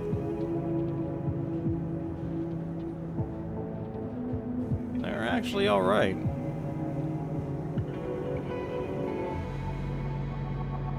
I'm still gonna use mine because it just has such a high recoil limit. And not much of a firearm specialization improvement either. I'm not using melee. I feel like melee kind of got the short end of the stick. And I've got a booster as well. The Gills. Booster for unpiloted ACs developed long ago by the Rubicon Research Institute. No consideration has been given to the G-force tolerance of human pilots, enabling uncompromising performance and rapid fire quick boosts. Interesting.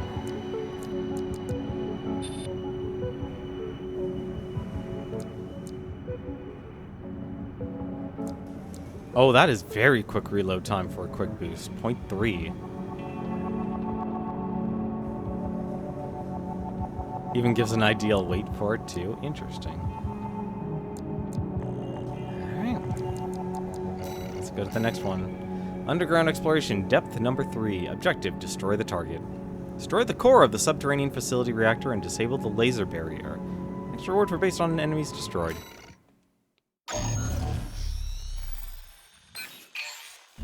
Back to work, 621. Depth 3 is next, and it's where our intel gets sparse. It's an underground cave, blocked at the end by a high-powered laser barrier. As long as it's in operation, no one's getting any deeper inside. Which brings me to the job. The laser is powered by a massive reactor. I want you to destroy it from the inside. Once the barrier's down, we'll step into the unknown. Where the coral's waiting for us.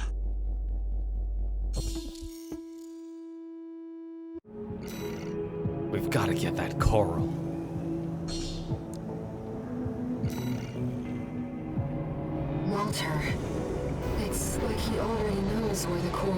intelligence is. What makes him so confident?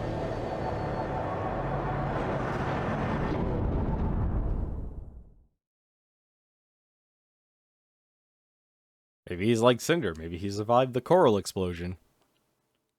Or the fires of Ibis. Main system, activating combat mode. Commence mission.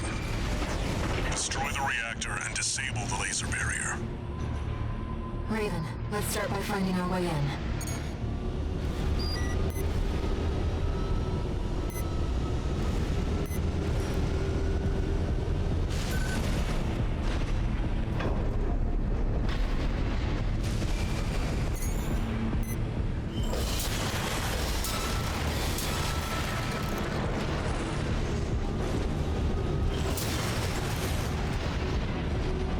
I did learn, though, that scan mode allows you to actually hit targets, though. It's really nice and actually puts a better emphasis on why you should actually use Watch your the footing. scan mode. You don't want to fall into those lasers.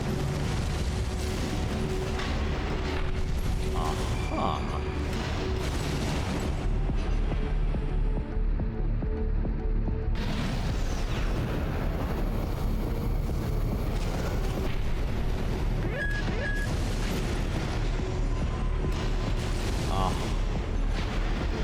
High-level threat detected. Threat level 8.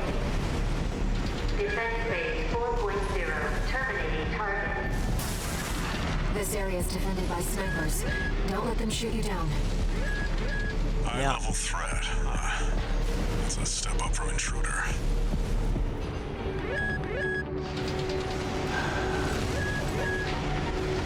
No sign of the corporations. Looks like we're the first ones here.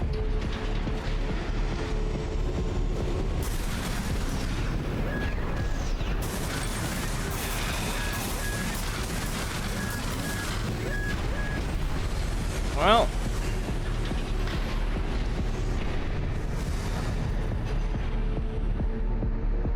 Part of me really wants to destroy those things. Really? You...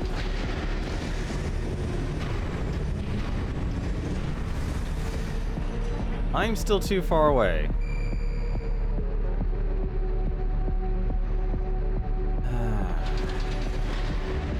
I'm about to do something I'm gonna regret.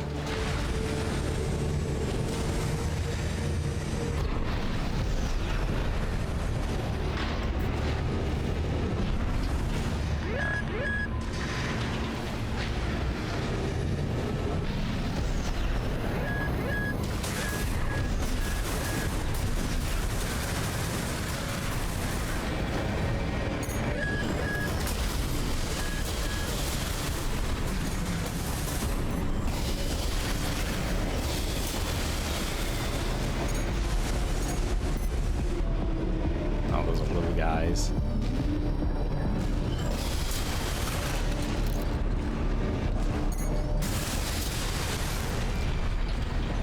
Alright. Let's take down this place one by one. Also, I just realized I completely forgot to actually take the heal again.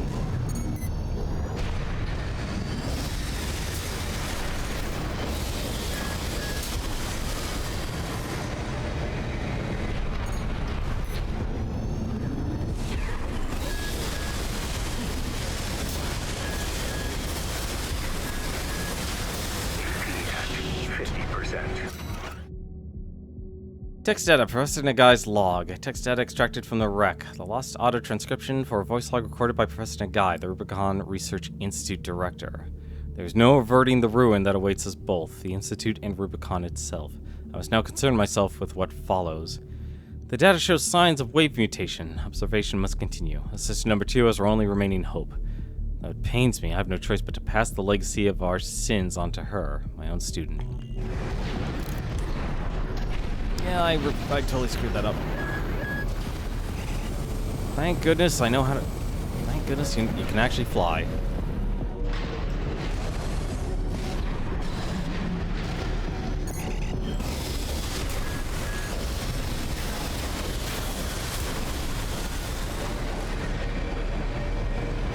Alright, Let's actually take all of these down this time. Nope. You down. You going down first. And then you.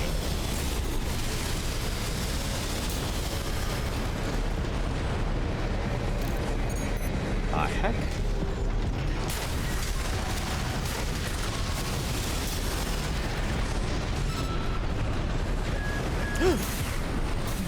Damn it.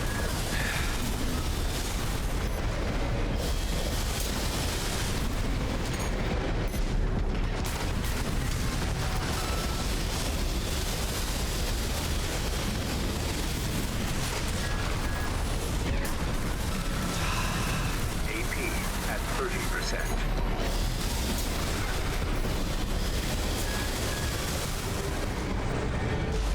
Well, at the very least, took care of this level. 2 repair kits remaining.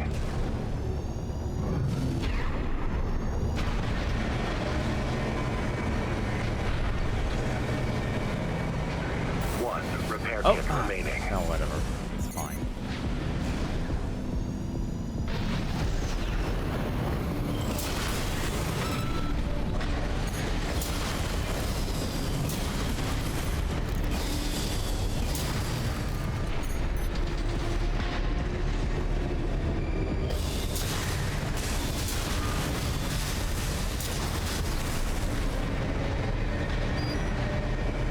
Aha! The Ocellus.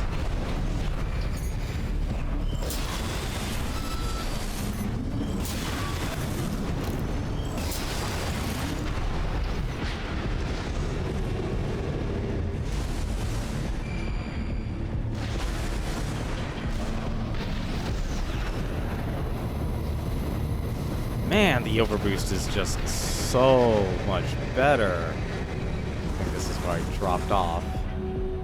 Yes, it is. Alright.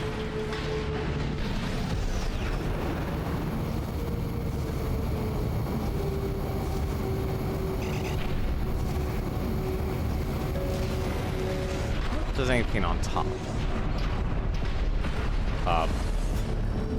Thank you. Oh. Wow, there are layers to this thing. Alright, so first things first.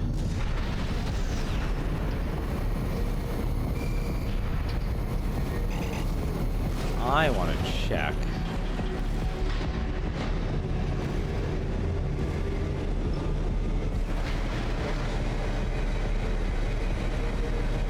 See if there's anything underneath.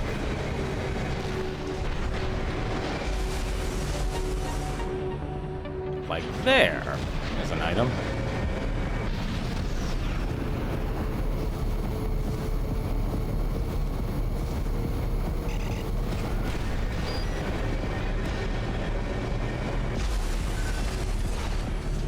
Another piece of the ephemera set.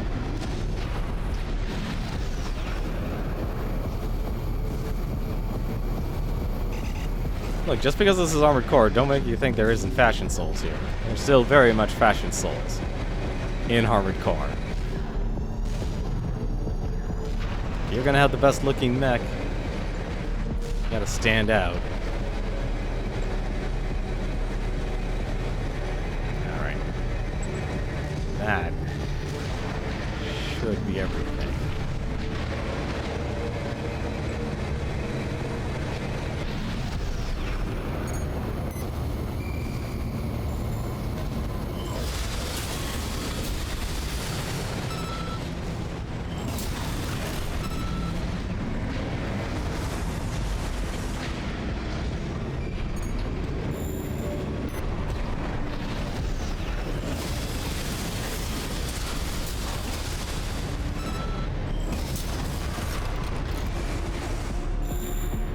Chests.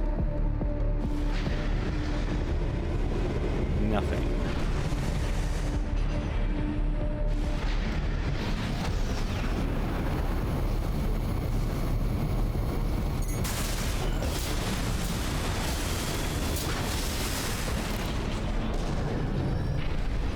Thank goodness, regardless of what direction I'm pointed at.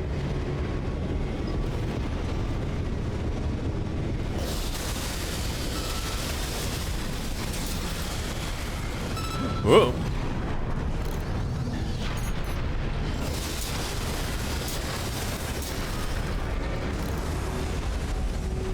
Wait, how would you kick with a tank?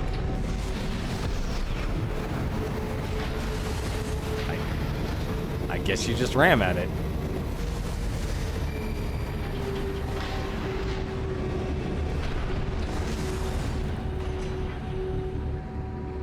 So that's the only way. Trace around the outside, 621. There must be a way in. Alright, I see you. Don't...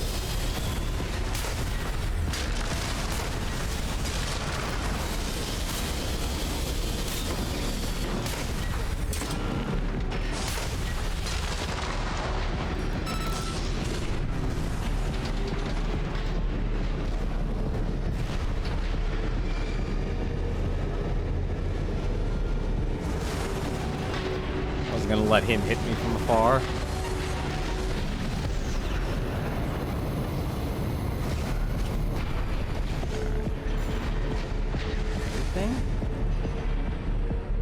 Nothing.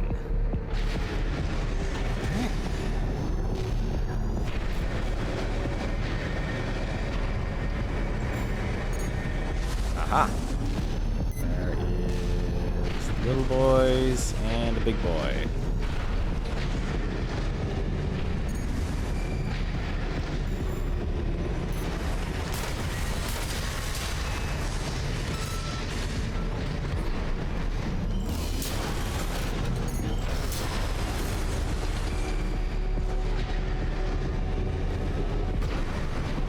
Good thing scanning is alright with me. Aha.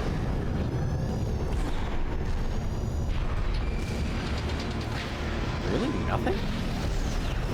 That just screams like, hey, you should go look at that.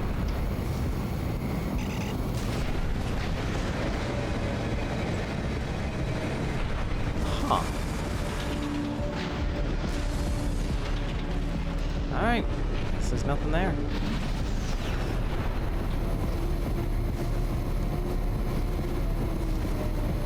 Then there's a supply or something.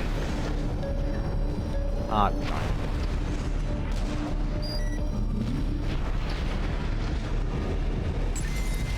Let's go, Guts Tank. Find the pressure chamber, 621. Destroy it. The resulting overload will cause the reactor core to explode.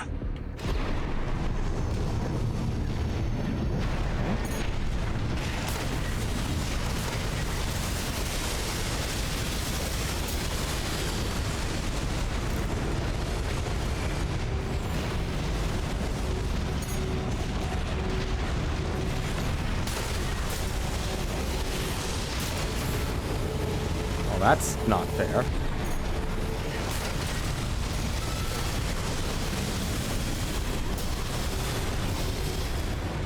There we go. Now, how do I go there? Ogrimmar, how you doing? It's been a while. Hope you've been well. I had to come back for this game. This is me. This is Armored Core.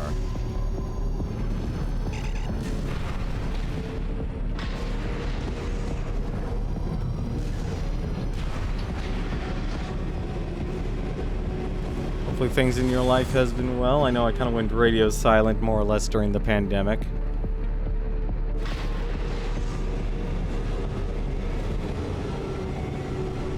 But I hope things have been good for you.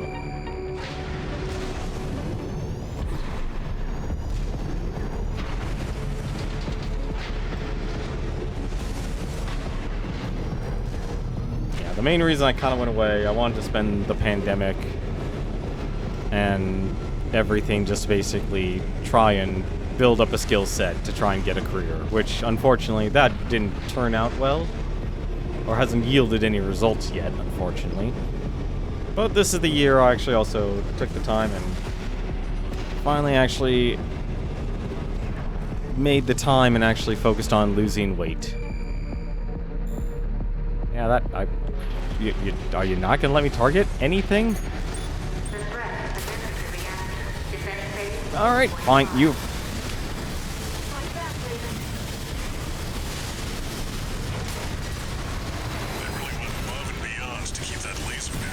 What? I wonder why I'm stuck.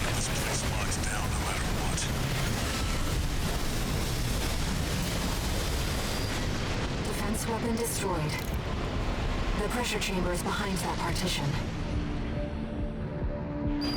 But I pretty much spent this year, along with doing studying and such, I've most focused on myself and actually focused on losing the weight. And I've lost 40 pounds so far this year. I'm down to 145 pounds.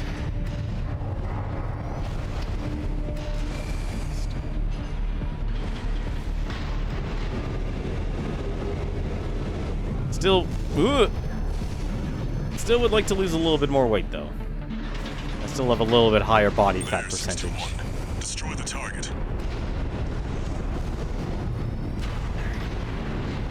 But for now, let us enjoy Armored Core. Pressure chamber destroyed. Get out of there before it explodes, 621. Oh no.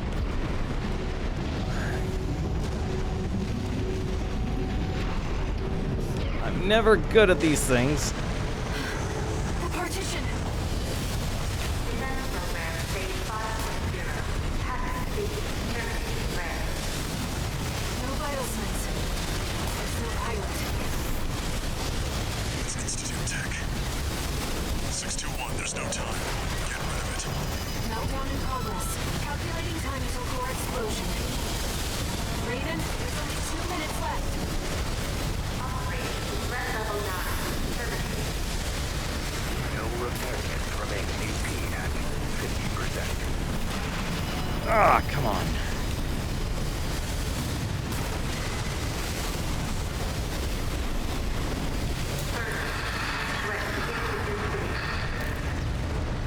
Did you get it? Raiden, release the partitions. How do I release the partitions? I would like to not explode.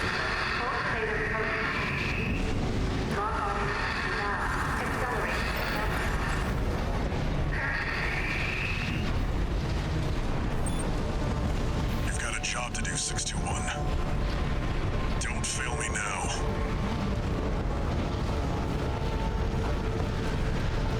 Ah, come on, just get me to my fuel. 1 minute. Hurry! Raven, you have to get clear! It's gonna blow. Brace for impact.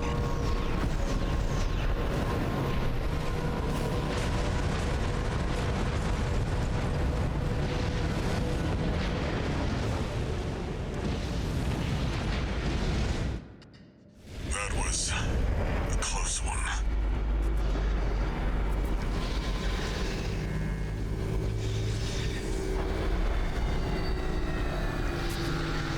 Look, the laser barrier's weakening. The coral's near. That's another solid milestone in our work.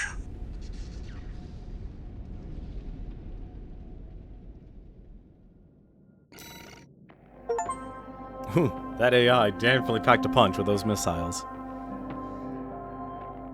But yeah, that's basically what I've been doing. I got myself certifications in data analytics, project management. I'm working on marketing right now, actually. And also video editing. So that's more or less what I did in terms of skilling up. In terms of that. I really do kind of wish I spent my time doing some other things, like learning how to draw and learning how to use 3D animation software and such, because I'll be honest, it's kind of... I'm always torn between what would hopefully get me a job with a good amount of pay versus what my interests are. And my interests are more towards, like, learning Blender, learning how to draw, be more invested in streaming and such. But I know the reality is that, well, streaming as much as I like it and such, and much as I would like to cover it and write about it and such, and I want to try and do that, actually, a little bit more of, that doesn't exactly bring in a consistent income. Unless you're really, really popular. Or you really have a lot of agency over your time. Which is why I kind of focused more on things like project management, data analytics, and such to try and actually build up what I'm hoping is a space where I'm not defined by my employment history. Ironically enough, I'm also spending time very much like Raven or being a mercenary. I've been looking more toward just setting up my own business where I'm just more doing freelance work as well. So I've been kind of investigating that, see if I could take any of the skills I've learned and see if I could turn that into something as well.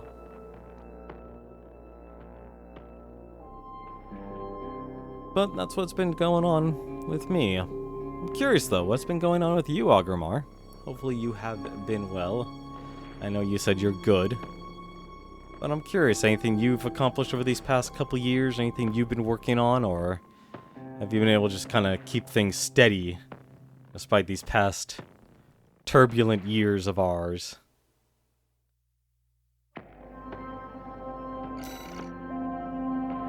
An FCS, the C01F Ocellus. C01C Ephemera. That's the core. Man, they say they weren't kidding about not giving parts for that. A reverse joint, the 06042 Mind Beta. Reverse joint, finally, another reverse joint. There's not been many parts, actually, in this game, surprisingly enough.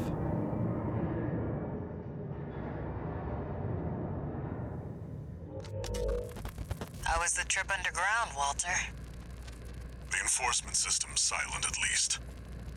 Tried to take 621 with it. Good thing it failed. Well, that deals with the PCA then. What about the corpse? Arquebus told us to wait before entering Terra Incognita. So you're close then. The corpse won't be helping each other over the finish line. Yeah. Arquebus wants Balaam out of the picture first. Looks like Arquebus is gonna win the race no matter what. Short term, maybe. But I think 621's going to be the key in the end. And that's why I shouldn't be the one to choose which jobs we take. Sounds risky. Our friends must be getting antsy. Maybe. But I think 621's got friends to worry about, too.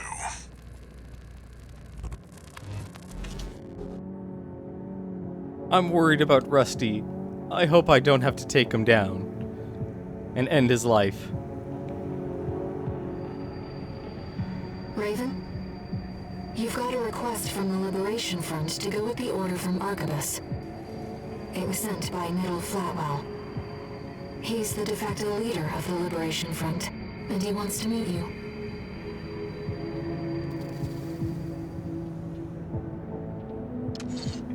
One new message.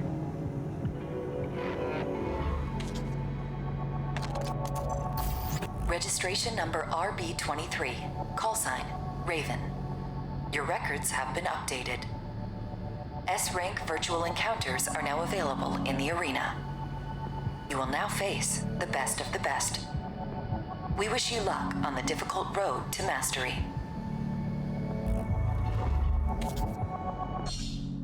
New mercenary data added to the arena. There we go. Let's take a look and see what the new parts we got. We've got a new core. There it is. That is a slick, slim design there.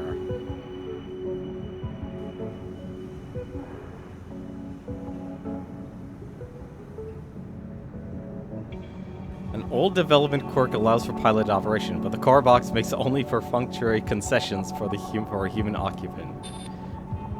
In other words, you're not getting much. Although it definitely is high in energy defense. And explosive defense, actually.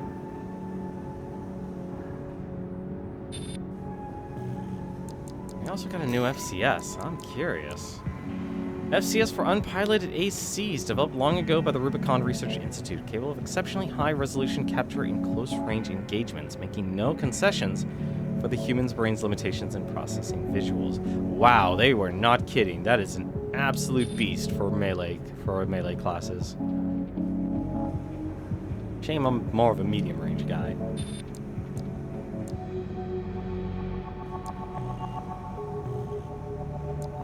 Wait. We got another part? Oh, right, the reverse joint. The other leg. We got reverse joint legs from Allmind. Alternative reverse joint legs developed by Allmind, marking a new approach. This part explores the changes in human sensory perception through introduction of alien elements. In this case, animal-like digitigrade legs.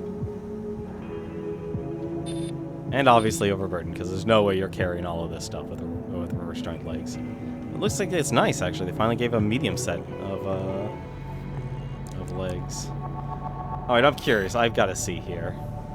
Okay, yeah, they're definitely Michigan King. I don't know who King is, but we'll leave that. We'll leave that for tomorrow. We will continue with Chapter 4 here. And we have a decision to make, actually. So we can either intercept the red guns at Watch Point Alpha Depth 1, destroy enemy AC, eliminate enemy squad, eliminate Michigan, the red gun's top commanding officer, and destroy the red gun's main NT force. Extra rewards based on the number of enemies destroyed. Let's listen to what they have to say first.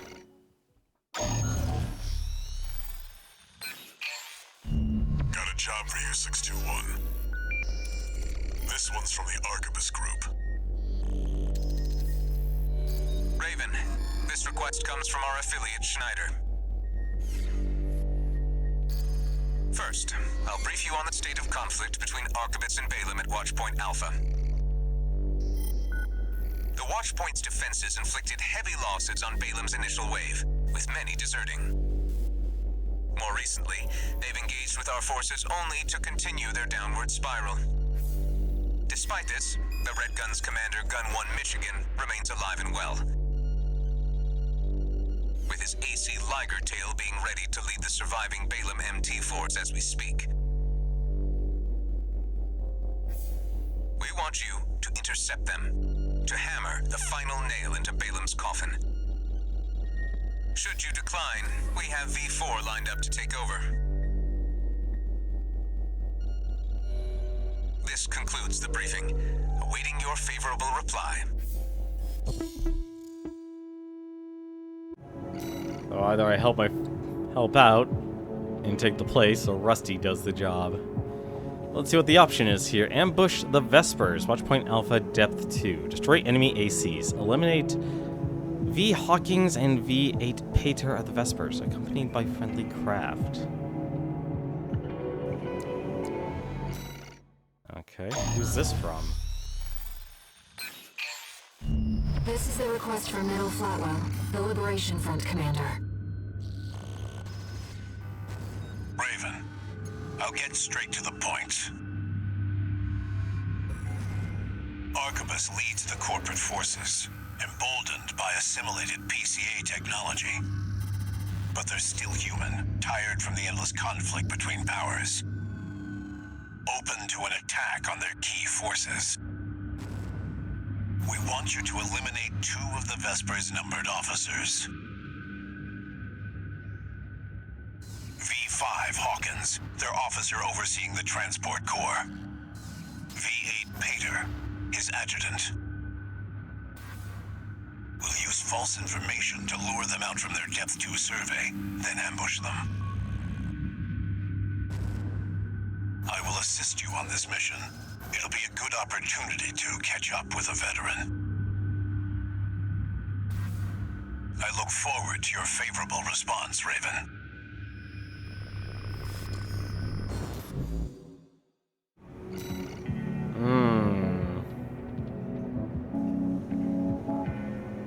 Yep, they make tough decisions here. So far, actually, I've sided with the Rubicon Liberation Force, and I think I'm going to continue that, because I'm really curious about Ire and Effect, because he's Effect. Okay, Ire is effectively a voice in my head, and effectively that the coral is people. The coral is the life force, a life stream, effectively. So it's a sentient entity. You want to think Star Trek and such, go for it. But, the last mission actually also had me take out one of the Vespers as well. So unfortunately, despite how much I like Rusty, I'm gonna take on this challenge here and see what happens. Because there was one thing that actually I did miss out in the first time when I was ambushing another set of the Vespers. I had an opportunity to actually no longer fight him. I don't think that'll happen with this one, but we'll have to see here, because I'm curious what will happen, or if they will give me the opportunity. Unfortunately, yeah, when you're a bit of in the middle of a fight here, you kind of get trigger happy. That's kind of where I am right now. This is the decision we're going to make. Mail Flatwell is the de facto leader of the Rubicon Liberation Front. If he's accompanying you in person, he must be planning to take your measure.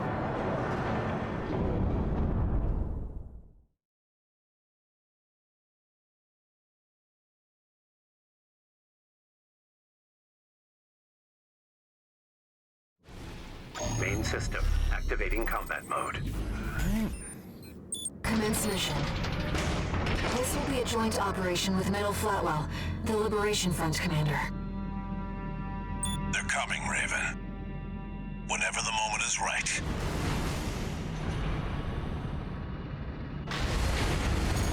What could this emergency call from V2 be about, sir? That's just Snail being Snail, my boy. He loves to send his minions running. Sir, there'll be trouble if he hears that kind of talk. Targets confirmed. The tetrapod is piloted by V5 Hawkins. V8 Pater has the reverse joint AC. Those were our two numbered Vespers. Ready when you are, Raven. I'm not going to do anything. I want to see what happens if I don't do anything. I'm going to wait. V2 seems to be delayed. Classic Snail, son. Loves to keep people waiting. Just humor him. Understood, sir. I'm not going to pull the trigger if my ally's not going to pull the trigger. You want to take my measure? My measure is passivism here. I want to see if they leave. I understand V2 also oversees the re-education center? They've been busy lately. You know what, Peter? It's too quiet. There! It seems that the Vespers' elites aren't easily rattled. Alright. Fine. Very well. We'll try brute force.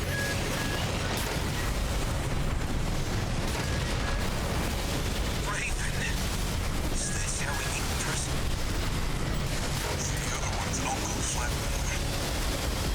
Liberation Front's main cheese. Look alive there. Yes, sir. This'll be fun, sir. Sharp. Wonder if they smoke so hot.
Locator down. Both Vespers have been eliminated. Mission accomplished. It was a privilege, Raven. We're war buddies now. Maybe I'll find a comrade in you yet.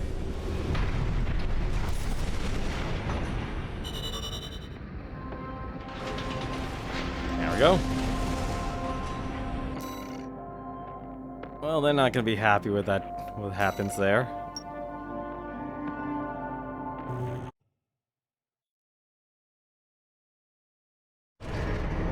Hopefully Rusty doesn't find out. Hopefully Rusty survived against Michigan. One new message.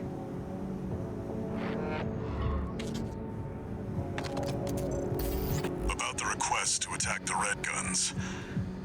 Sounds like V4 Rusty took care of it. Michigan's dead. Heard he went down fighting. Balam's withdrawn from Rubicon. The politicians will be fighting their war now. Where there's coral, there's blood. That's how it's always been, 621.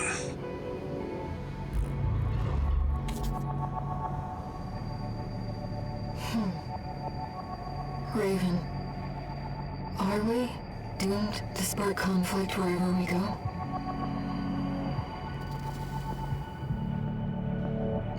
It all depends on the agenda, and whose agenda that's being run.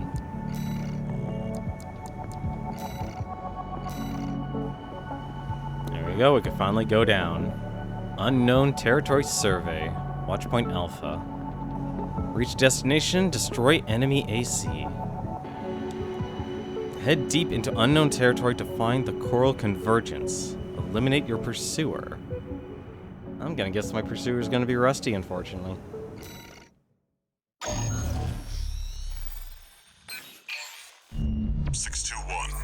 We're picking up where we left off.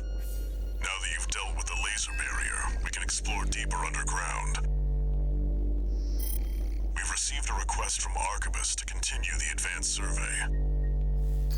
There was something else, too. Orders for Raven, Advanced Survey Squad. We've received some concerning information that an AC has been quietly following your trail. Arquebus cannot tolerate unauthorized surveys that will put its coral interests at risk. If you spot this rogue agent, eliminate them. Where there's coral, there's blood. Remember that, 621.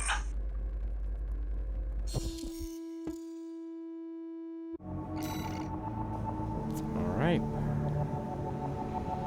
Let's find out about the Coral Convergence. Who could be following you? The Liberation Front? Another mercenary? I feel weird now that I'm taking on the name Raven. Not just simply the name Raven, but also eliminated the person who was Raven. Main system. It feels kind of a weird disservice as like a footnote. Commence mission. Make your way down to the next depth. Before that...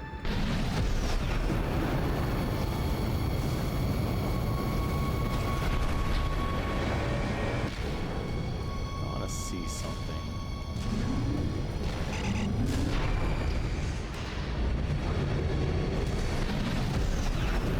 I gotta remember you can basically fly with this thing.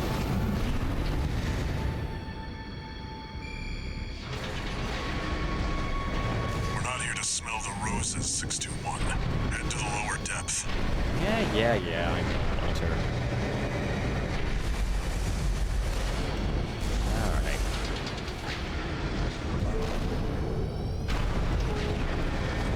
Well, like, piloting this thing's easy, you know?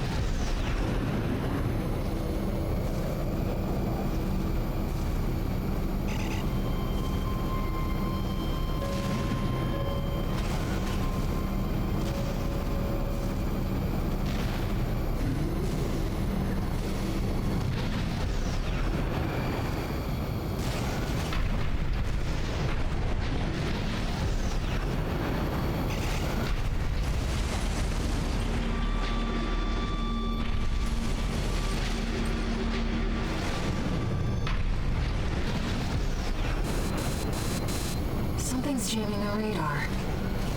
It must be interference from the active coral. Rely on your eyes and ears.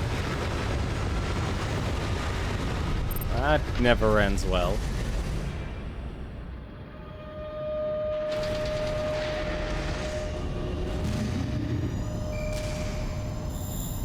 Is that a mealworm? Thing's grown into a monster.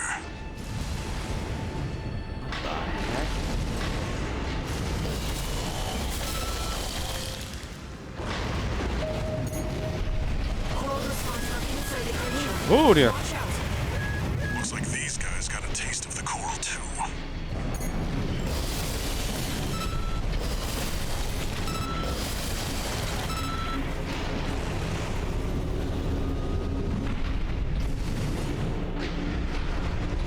Regular minefield.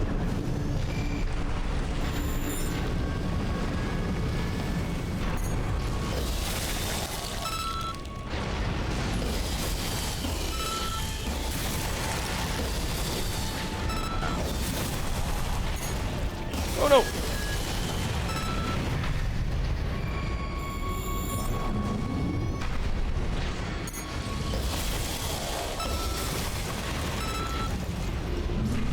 There's definitely something there.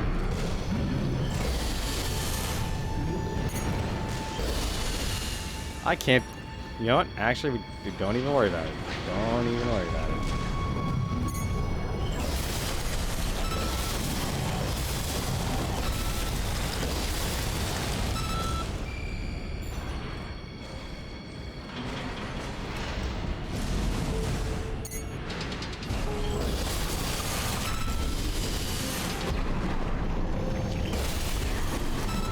Had a feeling that was gonna be the case. Maybe more. You know, it's funny actually. I was actually really struggling to what to actually build. Because I could not think of anything that was like tanks. And oddly enough, the only thing I could think of was literally, oh man, let's think I don't know why my brain went to Mega Man 2 of all things. Saw that. Not letting any of these things touch me. Another piece of the ephemera. Breeding pods for the mealworms. Looks like they're out of commission now. Raven, I'm reading something behind us, and it's getting closer.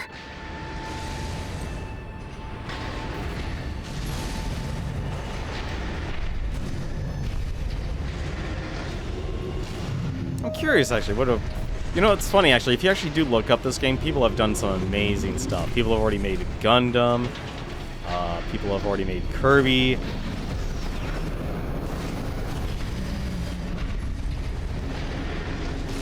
Hang on a second. Okay, that's definitely a pit. They did put pits in this game. And you lose a lot of health by falling in those.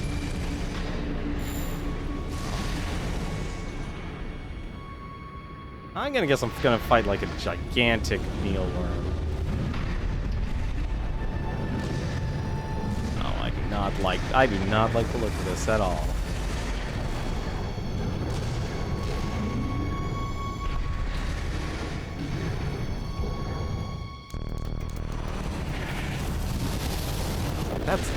That's Rusty, isn't it? That is Rusty. Go deal with a mercenary who went in alone, they said. Figures. Seems both of us are too dangerous to keep around.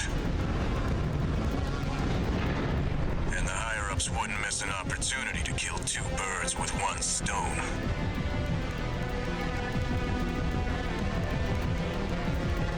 Hate to say it, but Rubicon still needs me. So, buddy, who needs you? AC steel haste. I don't want to dance to that tune, but this time, I don't have any other choice. I'm coming, buddy. Such a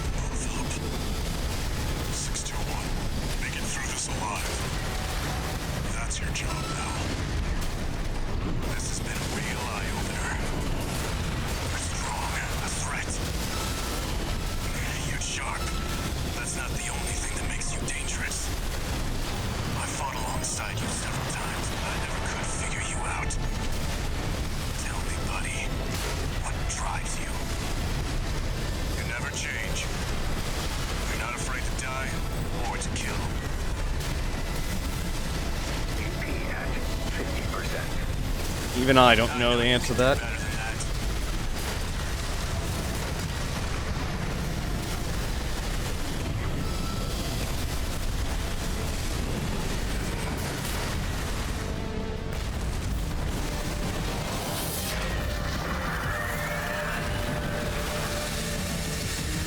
Never failed to impress. But this isn't over yet. Buddy. There's no graver threat than power without purpose.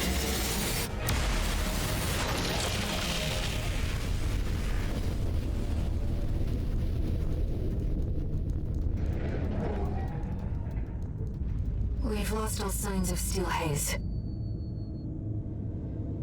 He's escaped.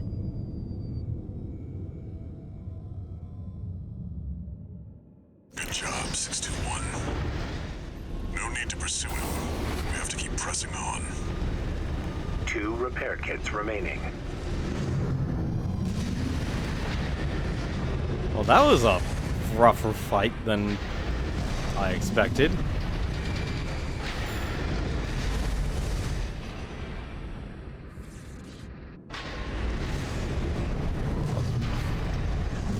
Now I'm really curious what Rusty's storyline is going to be. It's good to hear you've enjoyed Guild Wars 2. I'm honestly impressed that game is not shut down yet. Major coral response coming from the bottom of the pit. Let's keep moving, Raven.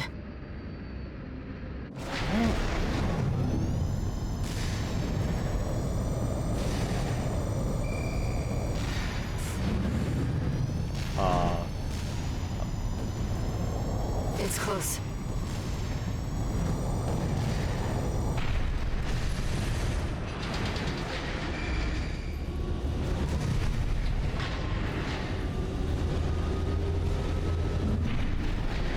There's no way of flying back up that thing, I'll tell you that much.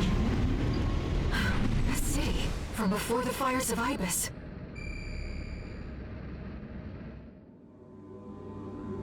Institute City. Of course.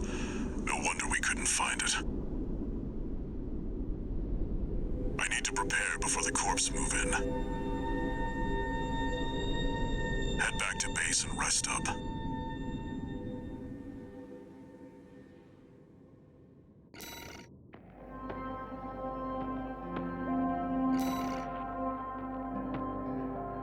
Ephemera head.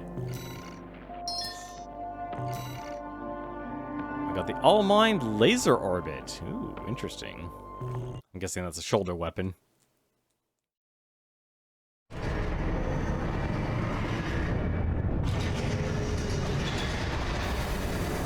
Raven. I see them so clearly. The voices of the coral. My family. Brothers and sisters consumed by the fires of Ibis. Only a few survived. But after all this time, they finally formed a new flock. It looks like Walter sent you a message. Let's take a look, Raven.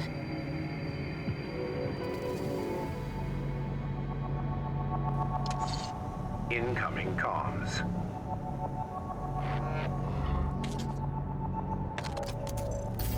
Let me tell you a story before you go. There once was a scientist. He abandoned his family to delve into the secrets of coral. His work yielded a carnival of horrors, augmentation surgery included. But there was another scientist. He took his colleagues' sins upon himself and set it all ablaze. Died with no regrets. There's a lesson in this story. Once something's alive, it doesn't die easy. 621. Story time's over. It's time for work.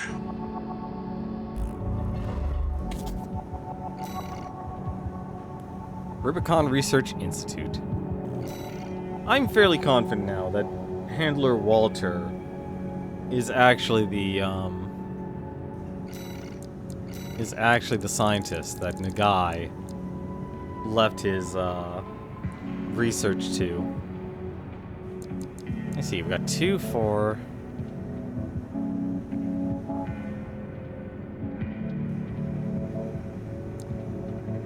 See, I would almost think that when I originally read the first one, I was thinking Walter was number 1, but assistant number 2 might be the one.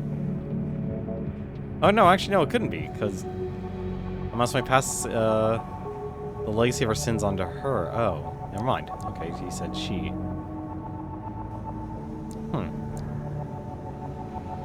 Maybe Walter is still number 1 after assistant number 1 after all.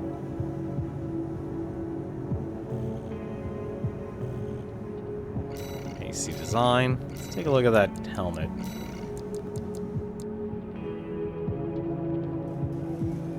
An old development choreographed pilot operation, but one should not expect any concessions for the limits of human sight. Yeah, that's not a long duration. Yeah, this is definitely an energy explosive part. There's still one. Yeah, there's still one other part. Oh right, it was probably a shoulder unit. Here it is. Laser orbits developed by Allmine. These orbits follow the user's AC and automatically fire at any enemy craft they detect. The technology used to control orbits was implemented by Allmine's Neuroengineering division. Interesting. Medium range. Actually, yeah, very literally at the very early part of medium range. Low direct hit adjustment. So you're not going to get much bonus damage out of it.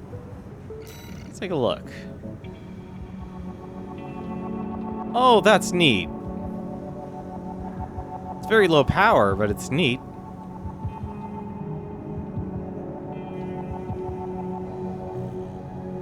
$165 shots. Do you get 2? Or just the 1? I'm hoping. Oh, really? Only the... Oh, I guess I could probably... You know what? Actually, now that I see the part shop, let me guess. Let me guess. Where... I'm gonna guess you could just buy the other one. Yep, you could buy the other one. Okay, so you can't have a set. That's neat. That's neat, because the other one was a laser turret, and you just kind of... It didn't follow you. It just kind of stayed, so you had to know your positioning for it.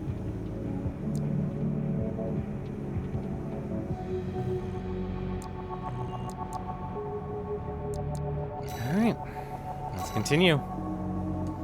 Reach the coral convergence. Oh, this will actually end our stream for tonight then.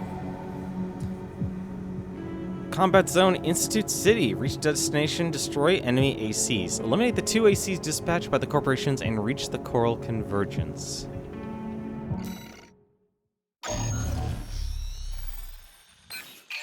You saw the ruins. Institute City. The mausoleum of the sinners who caused the fires of Ibis. The coral's right there. Waiting. Arquebus has ordered us to discontinue the survey and hand things over to their own AC squad. 621. We're done with the corporations. Wipe out the Arquebus AC squad and get to the coral first. When this job is over, I'll tell you about the last of my friend's requests.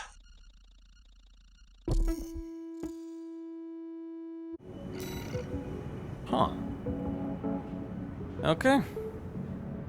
Well, looks like we still have a... I'm surprised we still have a Balam gun to actually deal with. I also have Materlink. Materlink! Oh, Materlink is going to kick my butt. I did not have a lot of good... I did not have a good fight with her during the arena. 621. From here on out, Never mind. Just trust your instincts.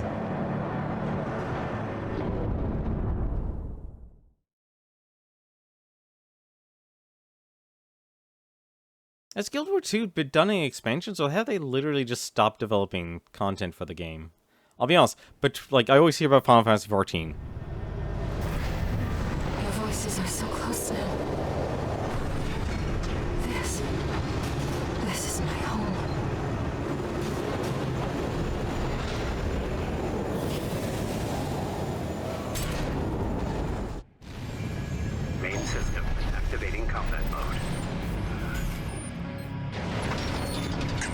mission.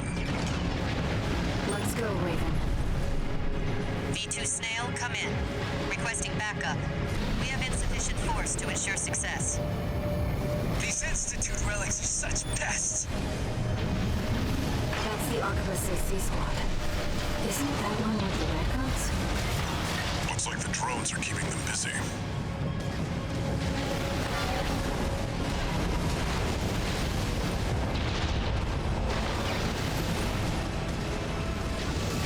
They're literally fighting each other. Why do I need to be the one to actually go up against both of them at once?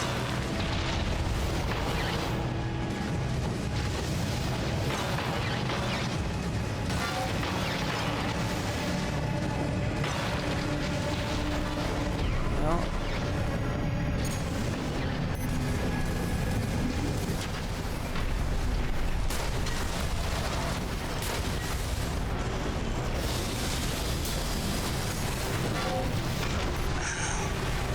Raven, the independent mercenary, decided to ignore Archivist's orders, did you? V2 Snail, come in. Raven has landed. Requesting backup.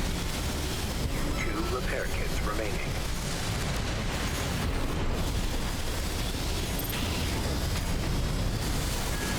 This is too risky. Commander, V2 Snail. Please, come in. This is Materlink. Requesting backup. Please, Snail, come in. The Vespers left her for dead. That wasn't pretty. The credit shall be all mine. A fabulous opportunity. no, it won't.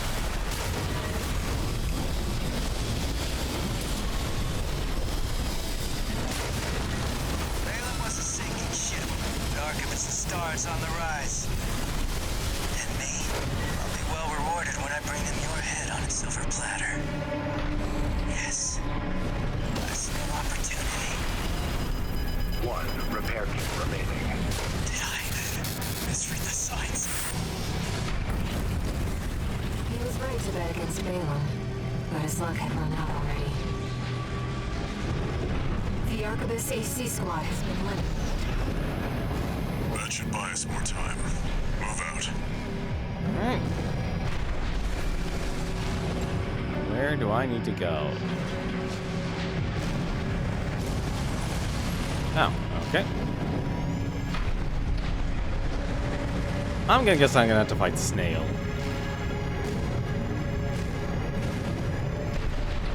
The vascular plant. It's still here.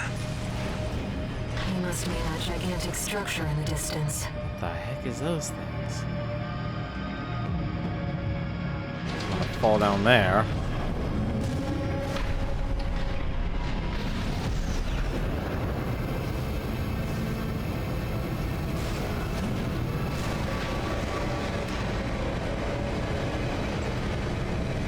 Let's hope this bridge doesn't blow up on me. Enemy detected. Thomas grinder wheel.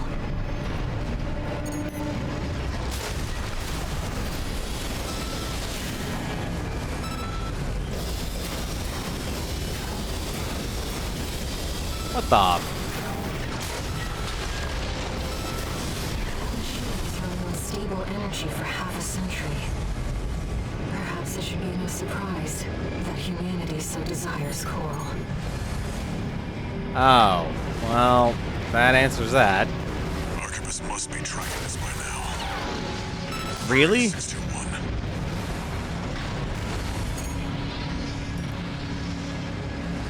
I'm gonna hate myself for this. I am gonna hate myself for this.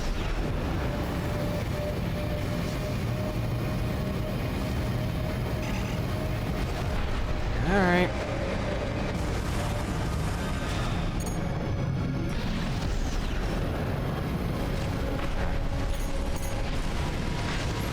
Just need you. Or never mind. You already know I'm here. And you have missiles for some reason. AP at 30%.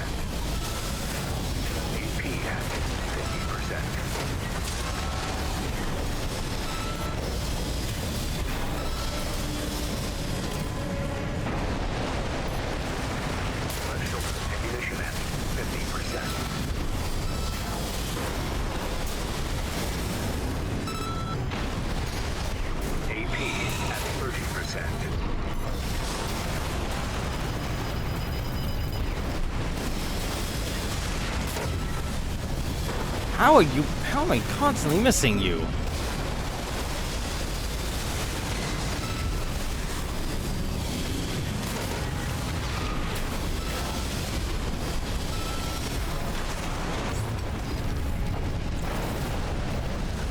Ida.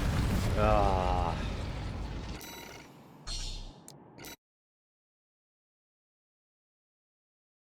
I literally should just let those two fight it out. But at least I now know what I need to do. Let's fight the wheel first, and then we'll fight the wheels at the bottom.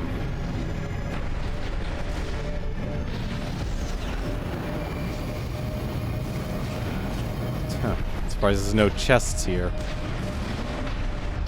The vascular plant. It's still here. It must be that gigantic structure in the distance.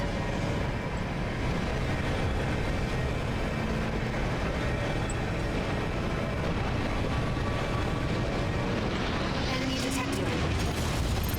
Autonomous grinder. That machine was running on stable energy for half a century. Perhaps it should be no surprise that humanity so desires coral. Alright. Let's go down.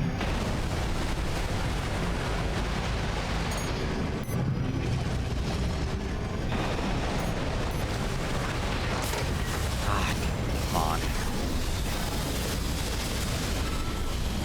What the?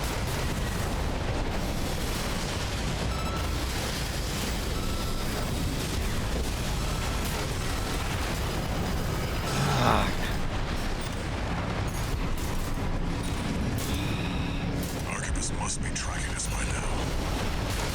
Already 61. AP at 50%. AP at 30%. How are they so fast?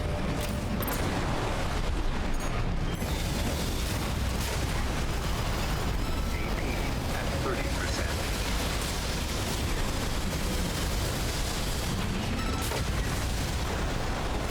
One repair kit remaining.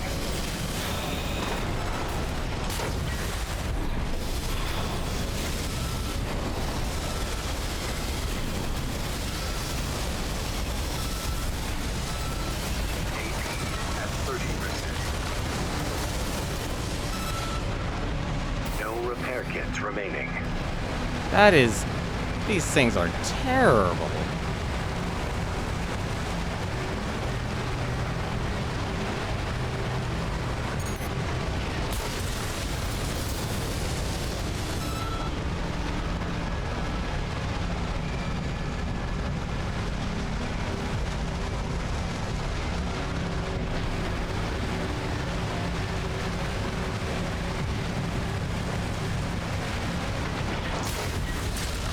AP at 50%. How do you... AP at 30%.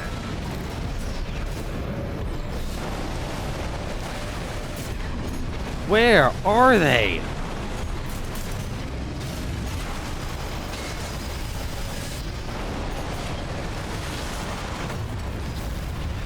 I am not able to fight these guys. They all have combat logs too.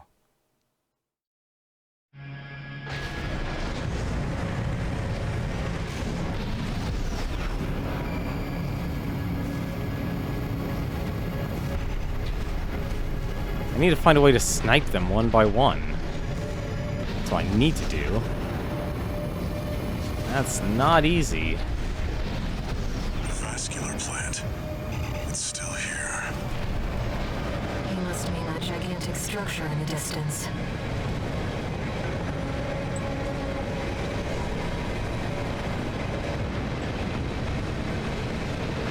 Enemy detected.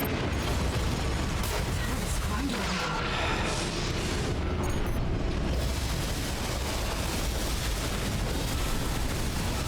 That is such a disgusting amount of damage they do. That machine is running on stable energy for half a century. Perhaps it should be no surprise that humanity so desires coral.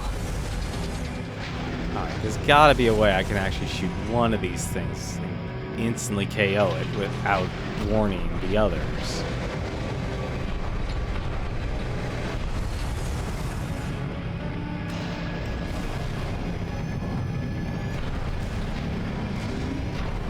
Can I actually... is this... Okay, those actually count as a wall. Alright. Arquebus must be tracking us by now. Hurry, 621. Yeah. Okay, so that was... There's 3. So where's the third one? There's the third one. Or 4, apparently. I would really like a target lock on you.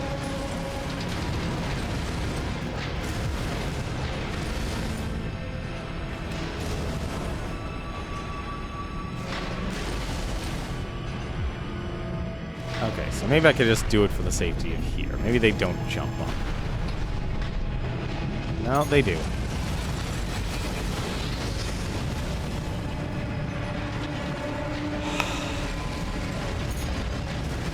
Thank you. Ricochet?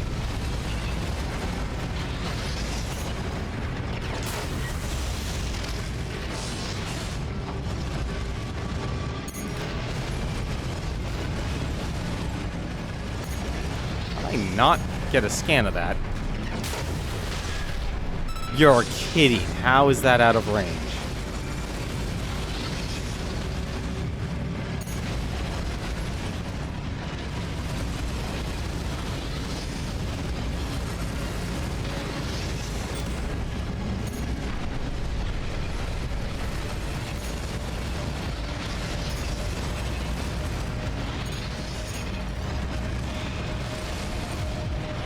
I thought these were... Well, I guess they technically are medium range, but still. What? Aw, you're kidding me.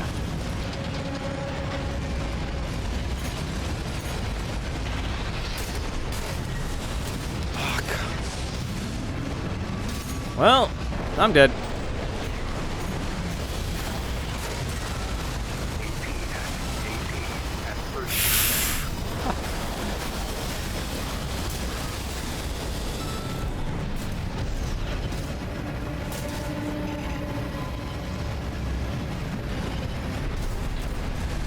Repair kits remaining. I might not be able to kill these guys.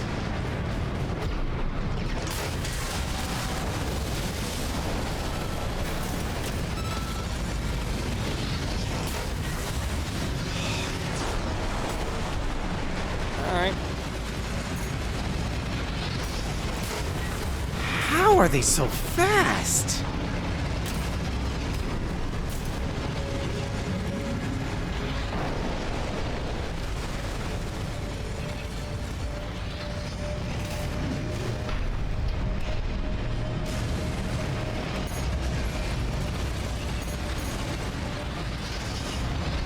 AP at 30%.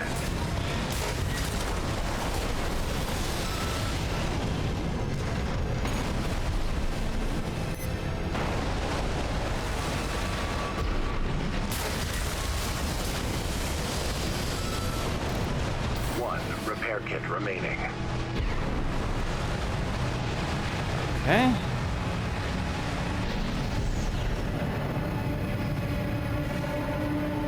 Let's see if I can actually at least snipe these ones from above.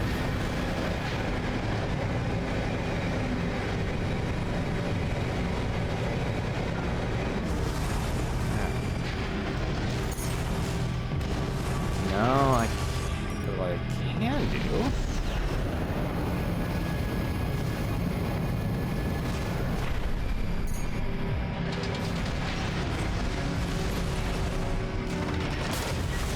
Oh, give me a break.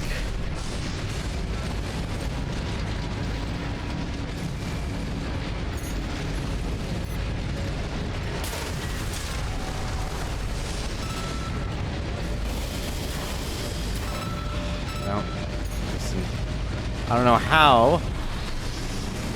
Light shoulder ammunition at 50%.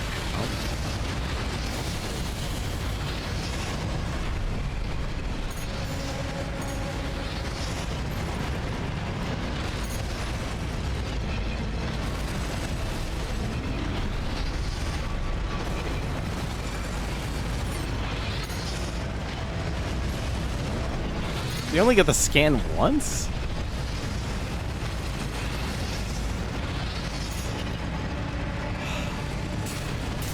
What?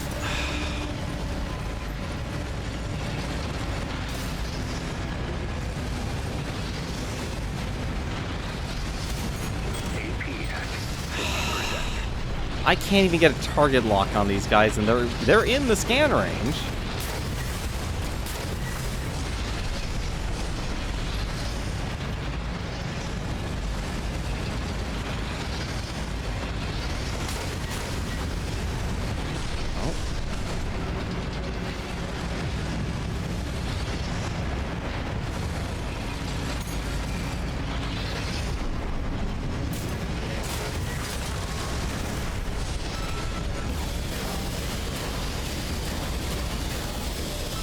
How?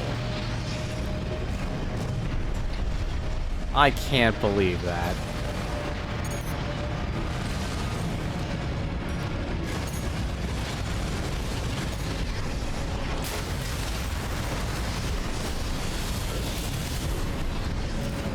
I'm dead.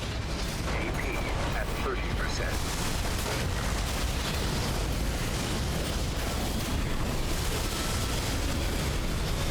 Right shoulder ammunition at 30%. AP at 50%. AP at 30%.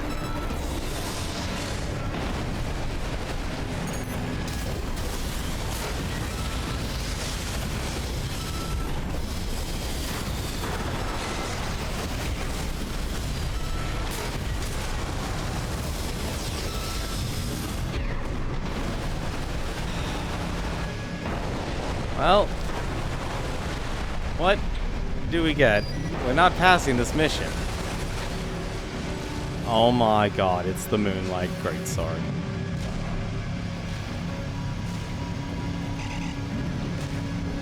It's the Moonlight Greatsword. That's what you get for that. Please be a checkpoint. Oh. Well, never mind. Readings are off the chart. You're close. My brothers and sisters' voices are stronger than ever now. It's like they're calling to us.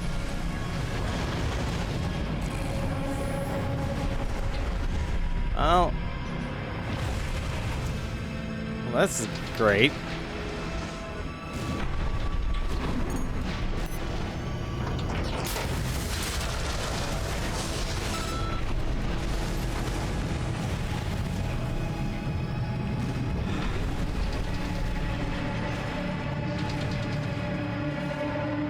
Well, let's see what happens.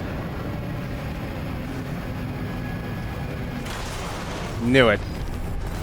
Knew it. I'm so mad about that. I'm mad about that.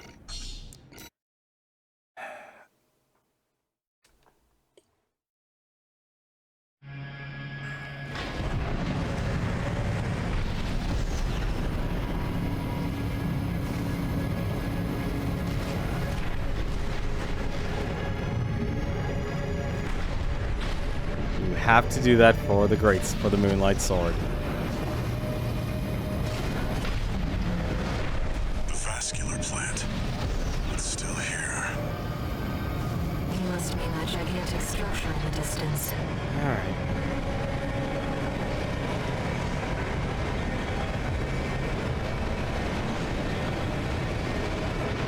Enemy detected. Thomas grinder wheel.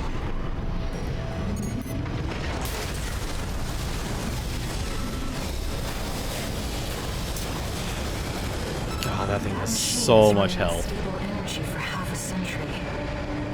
Perhaps it should be no surprise that humanity so desires coral.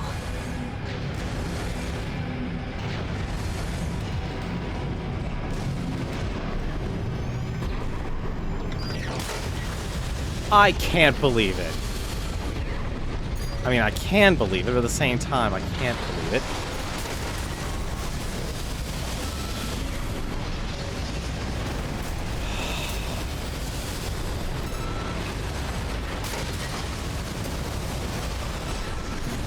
Archibus must be tracking us by now. Hurry, 621.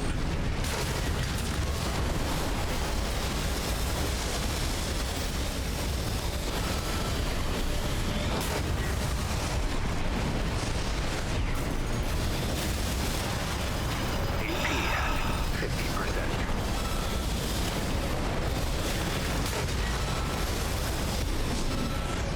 Two repair kits remaining.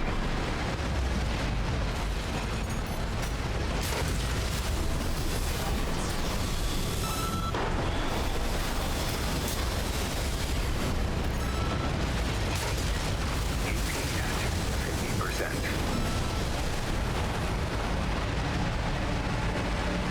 Alright.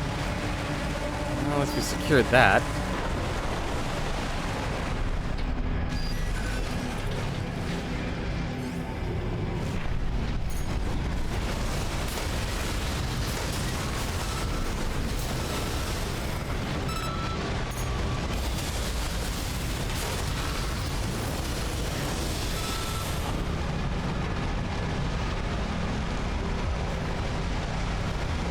I wasn't expecting that, but alright.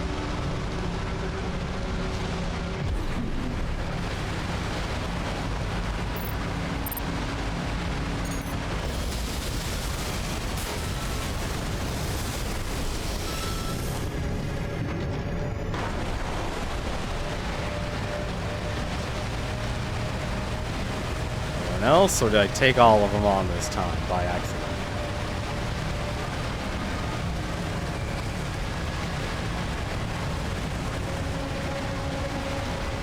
Alright. I think we took them all on this time.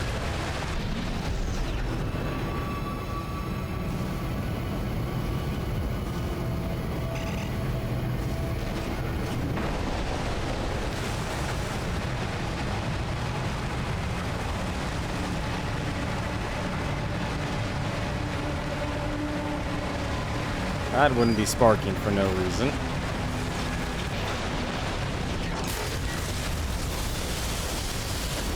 Oh dear. AP at 30%.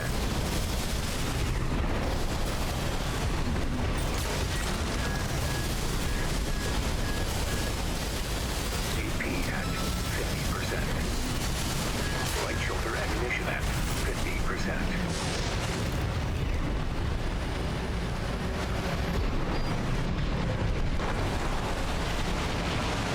Oh, you're kidding me.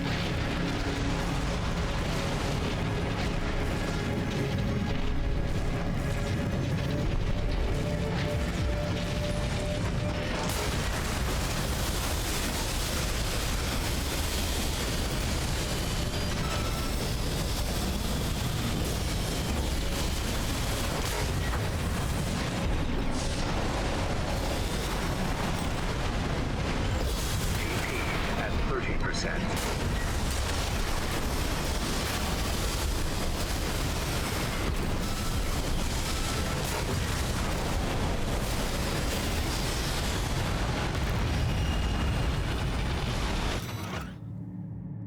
Image data, STK sketch. Sketched by the famed artist STK, who perished half a century ago during the fires of Ibis. His style was assimilated by AI artists, and with time mimicry supplanted the real technique. Notes, STK. Professor, 2 assistants. Boy. Assistant 1's heading for a breakdown. Boy's sharper than he looks.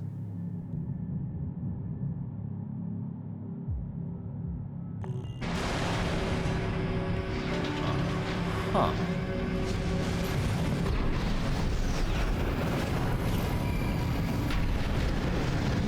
I guess I should be asking if there's anything else down. Okay, this is...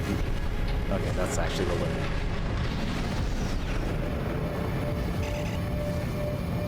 And Nope, I'm actually gonna make it. Nice.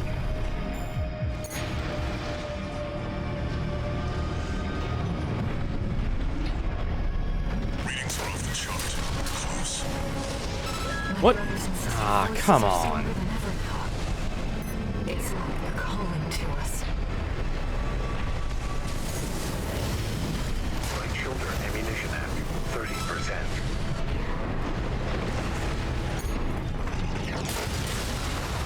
You can.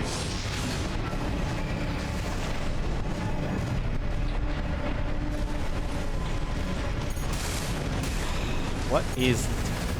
Left shoulder ammunition at 30%.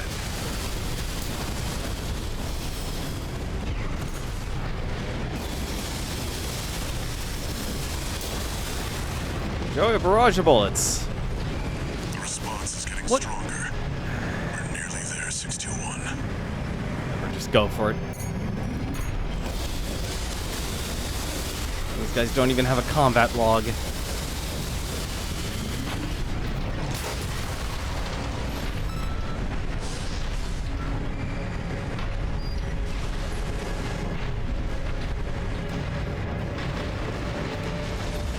Oh, good, he is resupplied.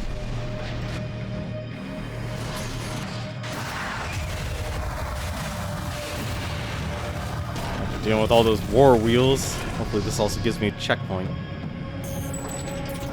I've replenished. No checkpoint, though. This lake. It's all. Here we are, 621. Arquebus will be here soon. Investigate before they arrive. Alright, reach the goal of convergence.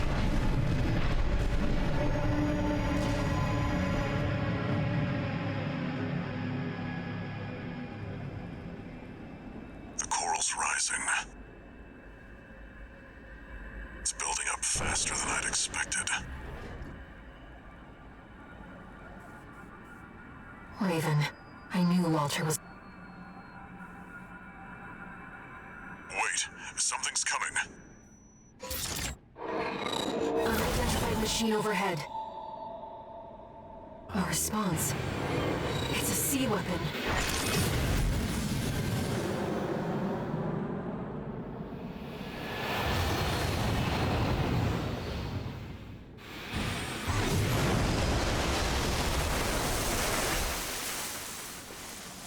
The Ibis series, still functional.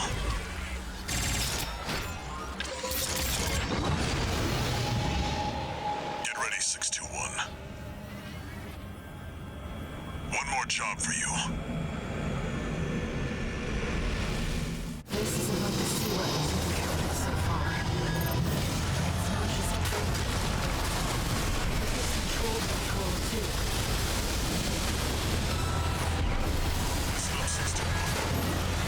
The Ibis series are no ordinary weapons. They're designed to prevent coral disasters. A security measure to keep Rubicon safe. Now their original masters are long gone. Destroy it before it destroys you. We won't get many chances to reach the weapon. We know we can find a way. One repair kit remaining. AP at 30%. Oh my... Raven, we're in danger. Focus, 621. You have to focus. AP at 50%.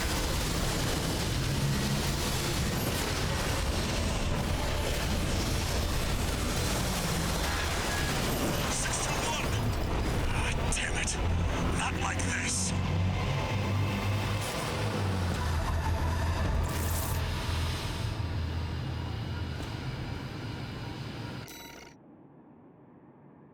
This is exactly the problem that this game has. That was 5,000 damage. With the heavy. With the heavy boy.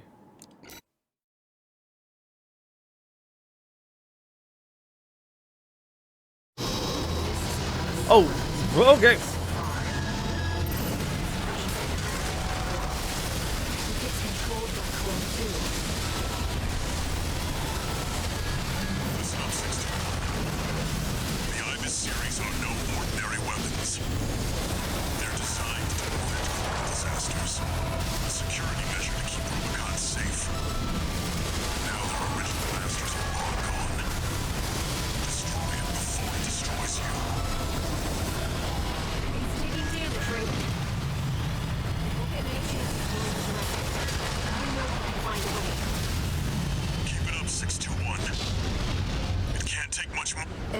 All response silent. Wait. It's coming back. It's reactivating. Is this what the Ignis series is truly capable of? Drawing power from its environment. It won't stop until we destroy its generator. Okay, where's the generator? AP at 50%.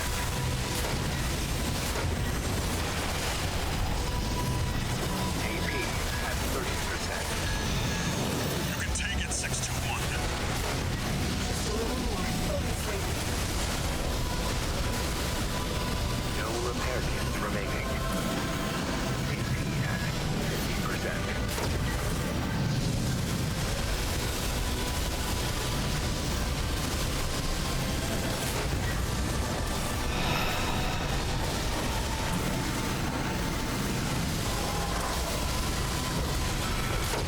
Enemy has taken significant damage. I'm picking up a powerful anti-resonance. Imperative to protect the coral. Oh, come on! You've nearly got it, 621. You're the only one who can finish the job.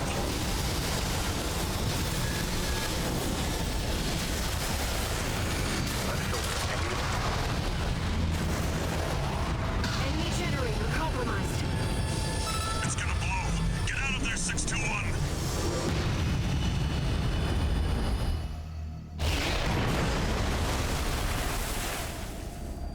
Is it over, 621? The coral resonance. It's fading. The machine's resolve, inherited from its creators. Voices from the past, fading into... No,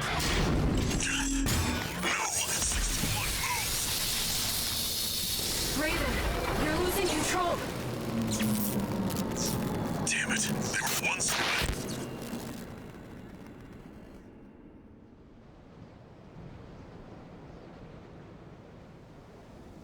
Target neutralized. Yes. I left the subject alive as instructed. Only a fool would try to outfox Arquebus. I'll see that the unruly dog is punished and brought to heel. Oh, and of course, let's not forget the Hound's master either.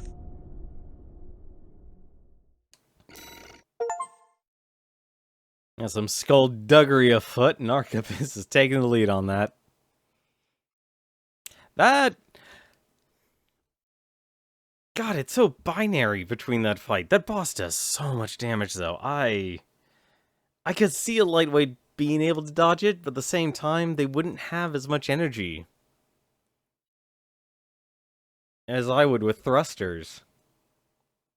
It's really hard to say, honestly, like, how important it is to be able to stun your opponent. You can't go lightweight, and missiles are just so slow in delivering the damage they actually need to do. Never mind the actual stunning. Like, that is the reason why, like, for the story mode at least, why I'm focused on, like, the attitude control system. It's a critical part of the game. And the faster you get it means the faster you can then build up damage, even with little handguns. Which I will say, it's nice that handguns are actually a viable option in this game. Like, it used to just be like handguns were a joke in the older games. But they definitely fixed that, though. Got the Lightwave Blade, the Moonlight. I hope this is actually the true Moonlight. I know they've done it before. It's like, oh, this is the Moonlight, this is the Moonlight. I'm assuming this is obviously the Moonlight for the Moonlight Greatsword. By the Rubicon Research Institute.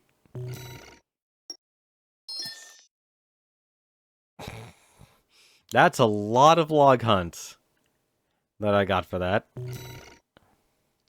A generator by the Rubicon Research Institute. Ooh.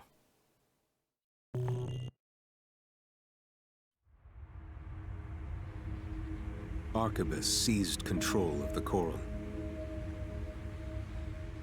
and its occupying forces swiftly commandeered the entirety of Institute City.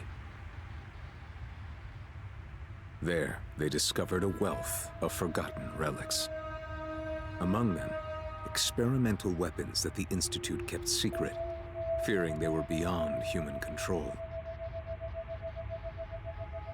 A group of sea weapons bearing the name of the Central Coral Control System, the Ibis series.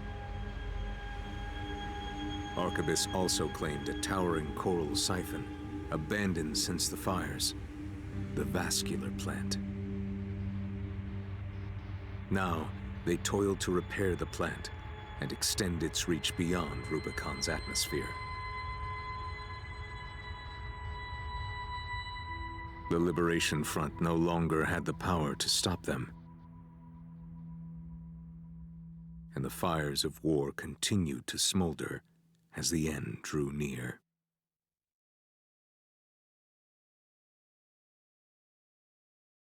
Is this the... Did I beat the game? This can't be the end. It wouldn't leave me alive.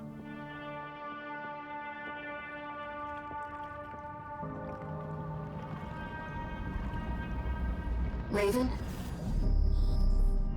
I found a message addressed to you. Decoding and playing back. 621. A friend of mine sent a request. Now, this one comes from me. You know what hidden dangers lurk within the coral. The fires of Ibis should have wiped the coral out, but it survived, gathered, and it's been steadily multiplying ever since. Now the coral convergence is growing at an exponential rate. Eventually, it'll spill out from Rubicon and contaminate space itself. The coral must be burned, 621.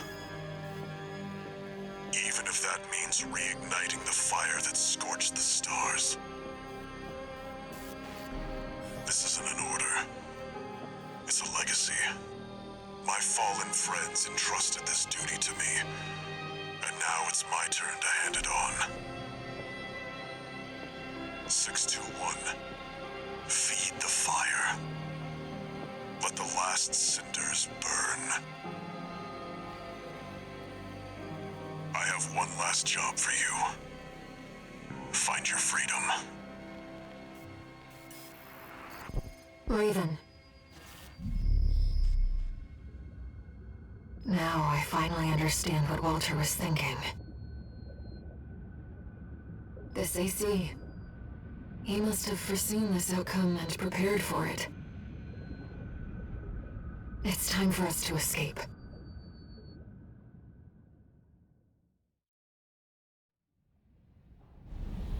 Main system activating combat mode.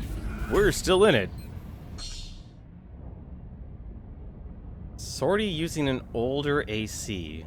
We'll use an older gen AC instead of a usual craft on this mission. This AC is made from junk parts and performance leaves much to be desired. Hold right trigger for right hand machine gun, left for the shoulder scatter bazooka. This honestly looked like Z's mech. I found some coordinates in the AC systems. He's showing us the way out.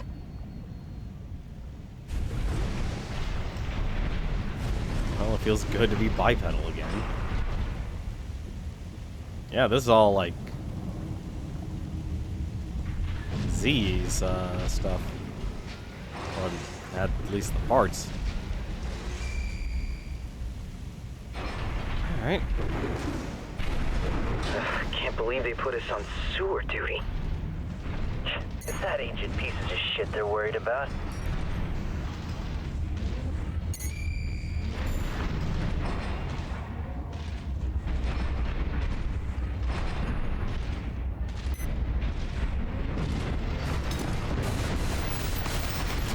Is that an AC?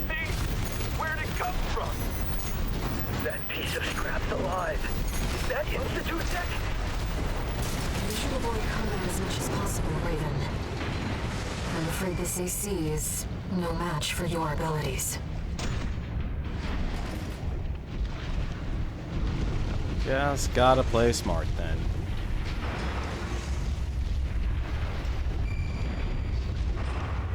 Long as I take my time and scan stuff. They literally threw me in a gutter. Walter apparently still had an AC up his sleeve. Jamming rounds. Jamming rounds rupture on impact, creating an area effect that disrupts lock-on. This AC is equipped with a jamming round launcher. Okay. I'm a bit mixed, honestly, about this. Yeah, in other words, they don't want you to fight stuff. Yeah, they really actually don't want you to fight stuff. We're at a disadvantage. Let's find a way around them. If they do spot you, your left-hand weapon is equipped with jamming rounds.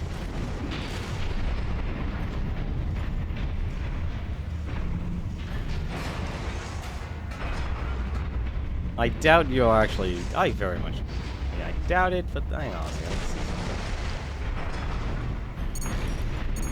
You has... No, you don't have anything. Okay. I very much doubt they would do this, because anytime you throw a tutorial at this late of the game, I'm never a fan of that, honestly. I get why they did it. This is like one of those you have to do for story, but...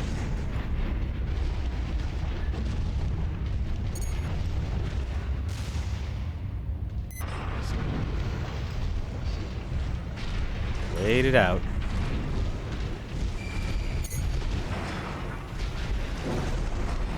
Hey, you! Get back to work! Wait! They're not with us! ECM! Damn it! I can't lock on! Raven, now's our chance.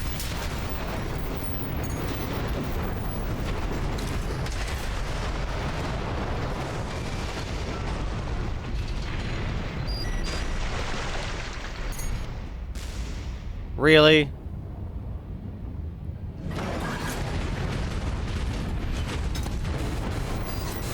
Alright. Video record, testing new components. Video record extracted from a wreck. One can see performance tests of an unpiloted AC. An officer's voice can be heard in the background. I see no significant difference in performance compared to what an AI can achieve. How very disappointing. This experiment was another failure, then. Regardless, I will have answers. The arrival of ACs brought the age of unpiloted craft to an end.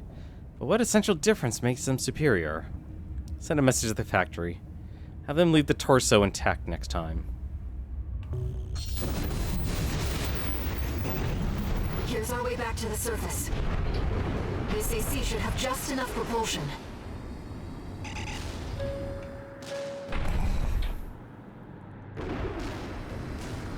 Is this the outskirts of Institute City? This is B5 Pater, calling all security team members. Raven, the independent mercenary subject to re-education, is on the run. I have direct orders from V2 Snail. Capture Raven and send the fugitive to the factory this time. Raven, Arquebus is on high alert. Use your scanner to evade combat situations. Wait, that's not one of ours! That's the AC we're after! Capture it! Now that's not gonna happen.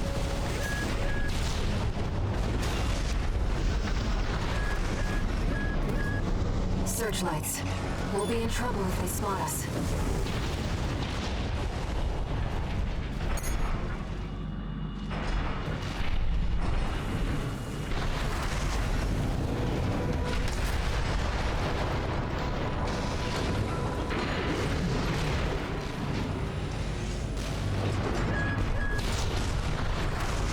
Unidentified AC! That thing's ancient. Is that really Raven? Raven, fight back! No! How? We're not far from our destination, Raven. What's this? Oh, Checked. It's not a trap.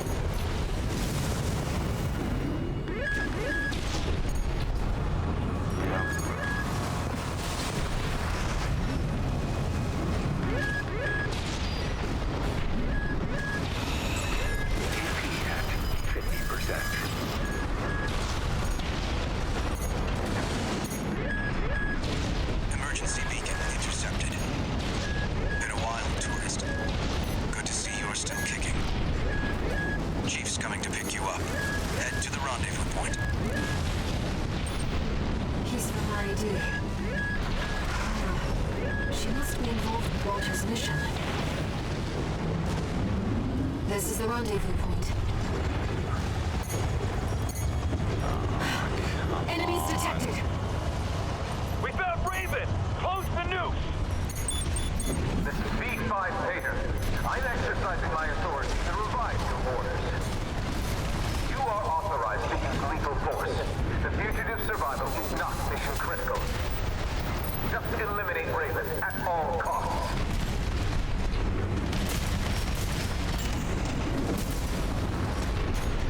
Raven, there's too many of them.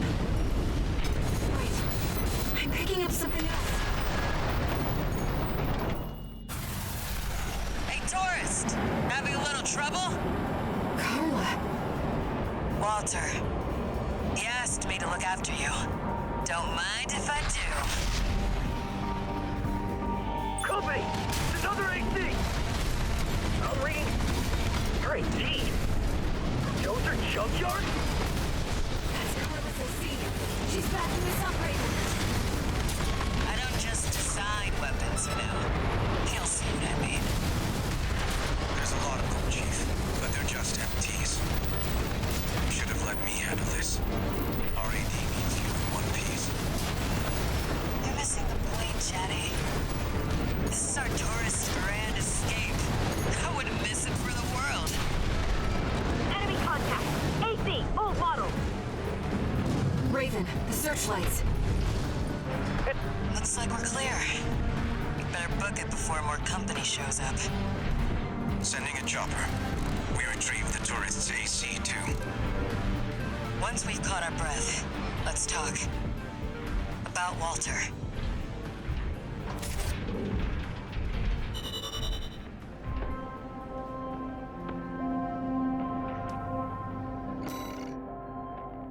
Oh, thank goodness, I didn't have to pay for anything.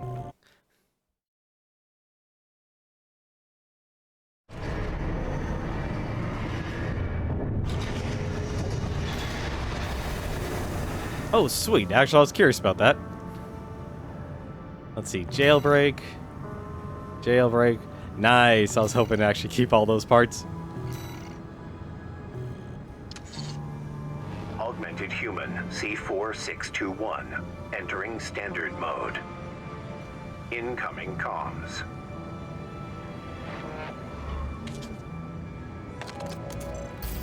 Back in your old AC? You were made for each other. The fact that you're still alive means that Walter made the right bet. All right. You deserve to know what we've been fighting for. I'll get you introduced with the next mission.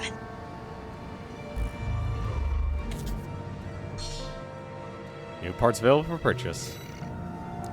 Well, that explains why they made the arena evaluation program. Yeah, I know. So you can actually do a lot of really cool stuff with the paint system. You've always been able to do this in Armored Core, but they really kind of took things to the next level here, and things look shiny for a very simple reason, actually. So they added patterns, they added weathering, but they also added material, which is a very Blender or 3D modeling option here that you see in things like Unity and Unreal and such. And it looks like what they just decided to do is just, hey, you want to have no reflectiveness, no luster? Go for it. You want to have all luster? Hey, go for it. You can have super shiny. Or you can have it super shiny and super lustery, which is what I decided. And it alters the colors. And you can, it's a full-on RGB set. You could even save presets, get adjustments of colors. Or you could just pick it yourself. They really do allow full-on customization. And it's not just the paint, it's also the decals. You can make your own decals as well. So if you ever want to actually really express yourself, and also even better, you can download other people's AC designs as well, and use them as your own, or just even just download their ACs all together. And they give you a lot of slots for that too. Like you can download 40 people's stuff, and there's even presets as well from as you play through the game. So there's your starter mech, and you get all the ones from the ones you actually have fought. So everything here in the arena, from Invincible Rummy, every single opponent in the arena. And if you see a number by it, it means you can actually buy the parts and use that as your own. If you don't, you're missing, either the parts don't exist or they're not accessible. Like, I could build Voltas here for 1.1 million credits. So we're still not actually... We still don't have every part in the game accessible to us if we can't actually build. We can't really build a lot of this. I'm actually surprised. I was expecting to be able to build, like, most of these. Yeah, the option load, you can just buy it. Like Sulla here, or Sula.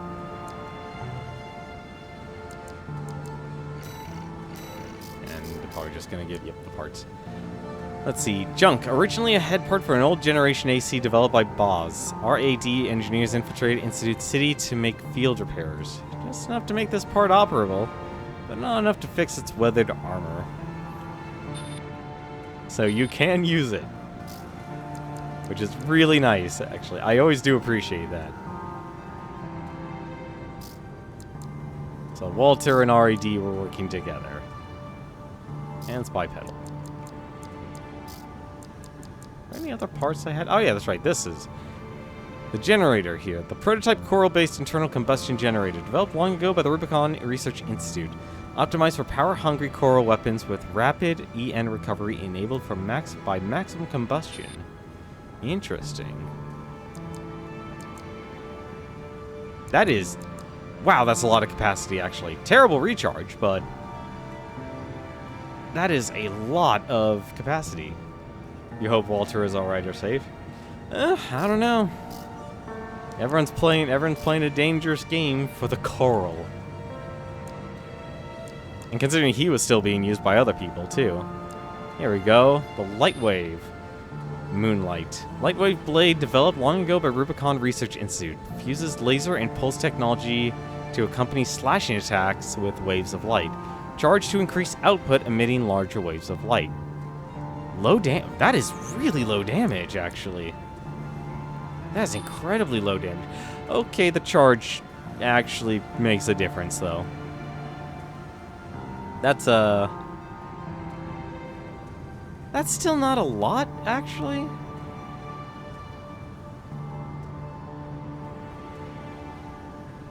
I mean, that's 1,200 damage or 2,000 if charged.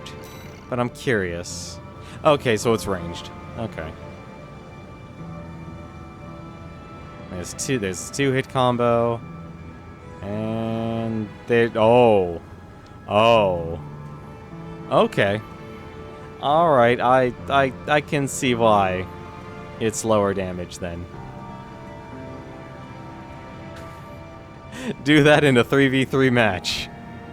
Do that in the 3v3 match. I know I haven't touched the online multiplayer, but I do want to beat the game first before I even consider actually doing the PvP and really trying it out. For now, though, was that everything? That's everything. Well, why not? Let's take a look. What new parts, actually? What are they holding back out on us? Here we go. We got the needle gun. Needle gun developed by Elcano. There's a company we still haven't heard anything about. A semi-auto weapon that fires special needle-shaped ammunition. Provides a good balance of attack power, and impact. What is a machine? Yeah, it's definitely a machine gun. Actually, no, what the heck is this thing? Oh. It's literally a needle. Well, when everything looks like a hammer, use a nail. Grenade launcher, Dizzy. Heavy grenade launcher developed by Melanite. A handheld weapon painstakingly designed from the composition of its explosive charges to the specifications of its barrel to maximize firepower. Greatest blast radius in its class.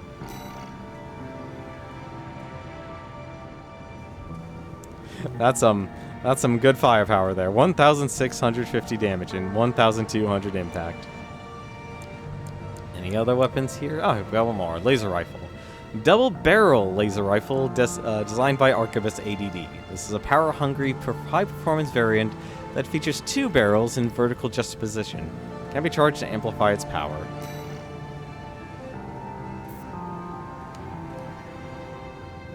You know what's better than 1 laser? It's 2 lasers.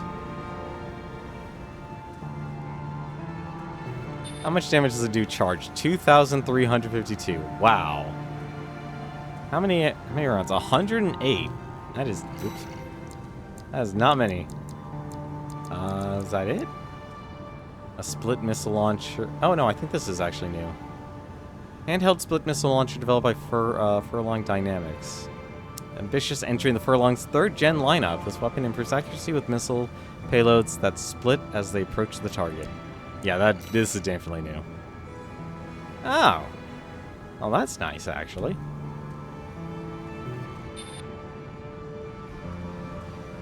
Just a straight 600, huh? Long range, too. That's its one advantage. A laser dagger? Laser dagger developed by Archivist, designed for close-range combat using lightweight craft. This energy weapon is built to deliver agile slashing attacks, charged to blitz the area with instantaneous sweep attack. 3 attacks. Obviously low on the charge there. There's 1 strike. That's the full combo.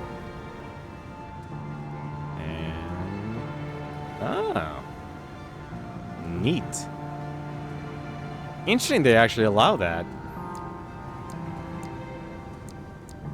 Like, I'm glad they actually made different types, like a lance, a sword, and such. It's not just all blades, but... yeah, still. And there's the Dizzy. There's the laser rifle. Yeah, I was right, so that split missile launcher was different. Whoa, what the heck? Where am I? A plasma cannon, the Fasan. Plasma cannon developed by Schneider. The internals of this weapon feature plasma technology provided by the VCPL. Charged to ramp output and expand its blast radius. Looks like it already has a big enough blast radius already.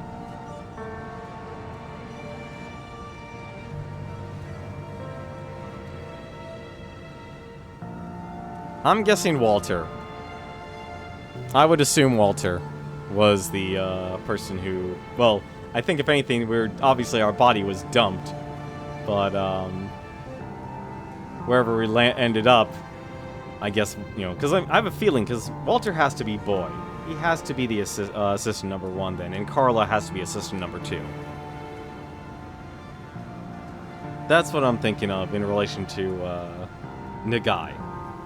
In terms of and he was the professor before the fires of Ibis. And I think he assumed that he was going to die, and the other 2 kind of ran off. Well, no, the number 2 was sent off, and Walter kind of went off on his own. I think both of them are back because I don't think they wanted all of the Coral ACs to be in the hands of any corporation or the Planetary Closure Group. But for now, the Earshot, heavy grenade cannon developed by Melanite. A high-end model, its raw power and blast radius verge on excessive and make it hard to handle. Yet it enchants mercenaries with its considerable destructive force.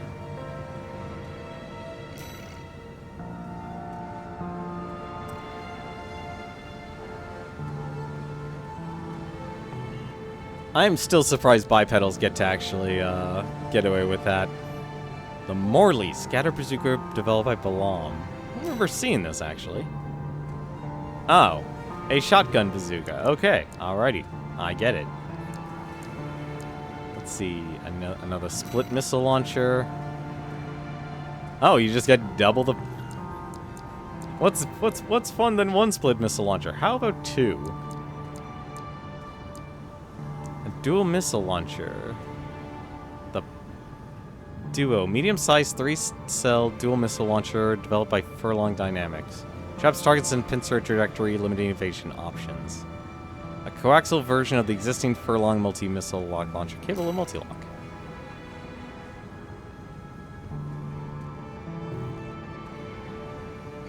I'm still disappointed about missiles in this game.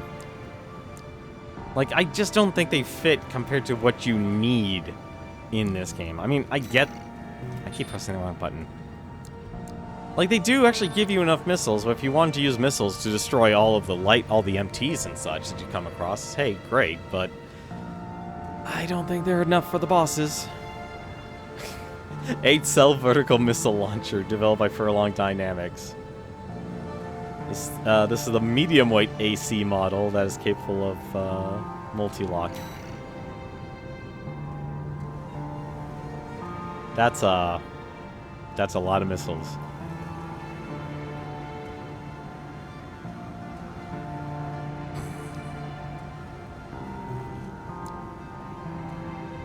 "12-cell vertical missile." I'm sorry. We know what's gonna happen.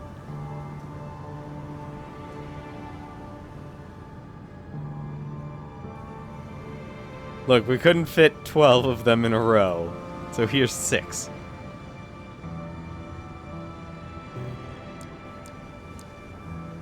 Container missile launcher. Container missile launcher developed by Furlong Dynamics. Fires a container that flies in forward trajectory and is loaded with a large number of micro missiles, which scatter explosions during the container's flight.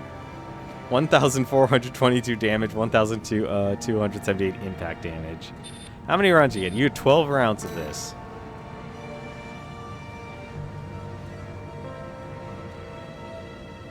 What?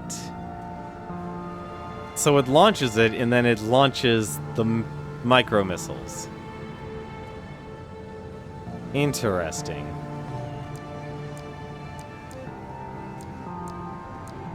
That's it for the, oh no. We got more pulse shields. I know I haven't used the pulse shields at all, but I'll be honest. I see this as like a PvP thing, more than anything else. There's the earshot. There's the split missile launcher. It's always nice to look at the new toys. Any new helmets? Oh, no, there is a new helmet. The VE44B. Special head part designed by Archivist. Engineered to accommodate a proposal from V7. Or, yeah, V7. This model maximizes scanning performance, positioning its overall performance close to that of a surveillance-oriented concept model. That is maximum scan. They were not kidding. That is your scan boy there. Really? No new cores? That's surprising. Let's see here. VP46D. Arm parts developed by Archivist, derived from an existing model. Engineered in anticipation of regular use by the Vespers. This model features further improvements to performance. That is super lightweight arms, then. Good with guns, though. I like to call these the bell-bottom bipedals. They are heavy. They are definitely heavy, but they are somber music. It is somber music. It really is weird, actually. Usually a lot of AC. Well, like a Silent Line actually was more of a melancholy colony tone. But yeah, this game, like, it fits though. Like, it's not music. It's not a soundtrack I would exactly be actively listening to, like Armored Core 2's soundtrack. Because usually You know, honestly, I'd say Armored Core 2 and 1 were really where it was more, not rock and roll, but more of a very much of techno style. But 3 had a purpose of being it, because it was obviously, you know, you were in a post-apocalyptic situation. It still had, but even then, that still had some good techno music with it. I think that's the unfortunate part about the plot, the setting of this game, is that it's so focused on being that oppressive design that a lot of people kind of expect from Software.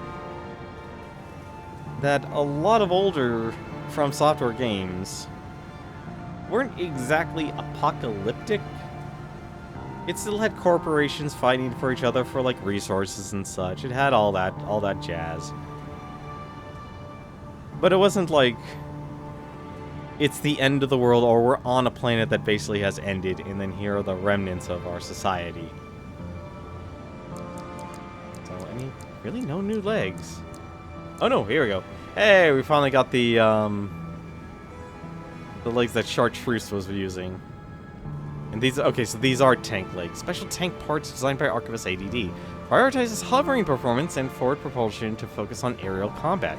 During development, the specs were stolen and leaked by an independent mercenary. That was gotta be Chartreuse then.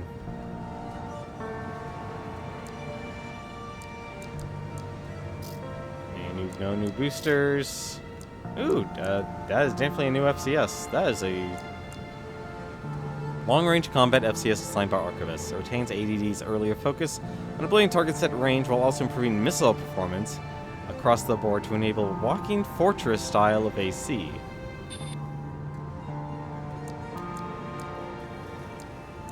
Yeah, that definitely improves the missile lock correction. Any new generators? Ooh, new generator. Circulating current generator designed by Archivist ADD. Features improved EN capacity and output while retaining a focus on energy weapon specialization. However, it suffers from a heavyweight burden and recharging difficulties. That's actually better than... Wow, that's actually better than what I currently have in terms of energy. That's actually surprising. And it would actually be better because the energy firearm spec is much higher, too. Although this generator apparently just takes the cake. Doesn't give enough energy, though. At least not for the guts tank. And there we go. That is going to do it for us tonight, though. For now, though, take a look and see who else is actually actively streaming. Anyone else I know? There's one person. I'm just going to give a host over to Shrum. He's actually playing Castlevania Symphony of Night for the first time, so if you want to check that out, you want to watch someone go through that adventure, if you enjoy watching a good Metroidvania. He actually does a lot of, he's a focused retro streamer. I've been watching him a little bit during the pandemic, and he's good company. If you're looking for someone with a nice small community of people to talk to about retro games and just kind of talking and such and hanging out and stuff, he definitely does it. And he also does a Tuesday, you know, kind of like, hey, here's the game, here's a retro game, pick it, choose it, and he'll play it for a certain period of time. I can give a host over to him. But tomorrow, though, we'll see if we can finish this game. I have a good feeling that we will. I at least like, despite how long chapters 1 and 3 are and how short chapter 2 is, chapter 4 is definitely on the shorter end, and I'm actually okay with that, because they were much longer missions. We'll see if chapter 5's gotta be the climax. It's gotta be the end.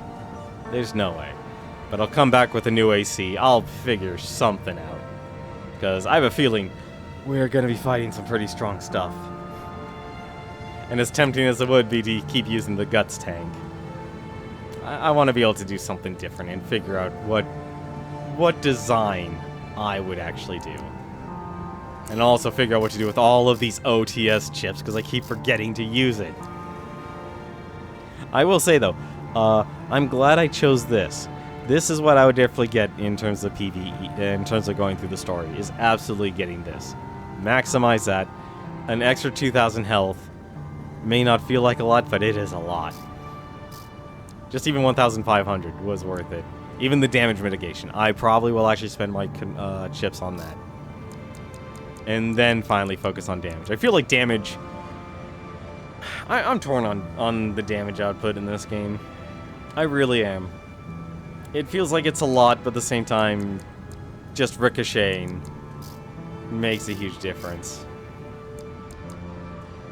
I think I will go manual aiming once I actually decide to adapt to mouse and keyboard, because I love the fact that the AC is still like auto target on everything, which makes the game easy. You know, it's like you're not supposed to focus on, you know, trying to actually get the perfect shot all the time. You're supposed to spend your time focusing on your positioning and where you are and making sure your movement is proper. But I feel like, if anything, the gloves are off, and I think a lot of people will be able to be crazy by doing manual aiming with a lot of weapons that allow it. But until then, though, thank you very much for watching. Agramar, great to hear that you're still doing well after all these years here, and I don't know if we're going to make streaming... I want to try and make streaming a more consistent thing again, but it's got to be more contained. Maybe it'll probably be more of a weekend thing, if anything, as I still need to focus on building up my personal skill set and everything, and try and actually get established in terms of a career in something. So, and I do have plans. I've sat down and actually really have sat down plans like, hey, this is what I want to do. This is what I would like to do in terms of streaming. I would actually like to try and do PvP nights of this, or just do like, hey, once I finish the story mode, assuming there's no multiple endings. If there are multiple endings, I'm probably going to go for them. But if there isn't, I would like to just make this like, hey, let's just do PvP for people who want to play the game for a while. And that's the kind of stuff I would like to do. See if this actually can, if it can make it into something. But I think the other part of it will just more be focused on retro and everything like that. So those are kind of my interim plans here. I've been writing it all down and such. But until then, though, thank you very much for watching. Hope you have yourselves a good start to your week. But as always, until then, take care. And take care of yourself first.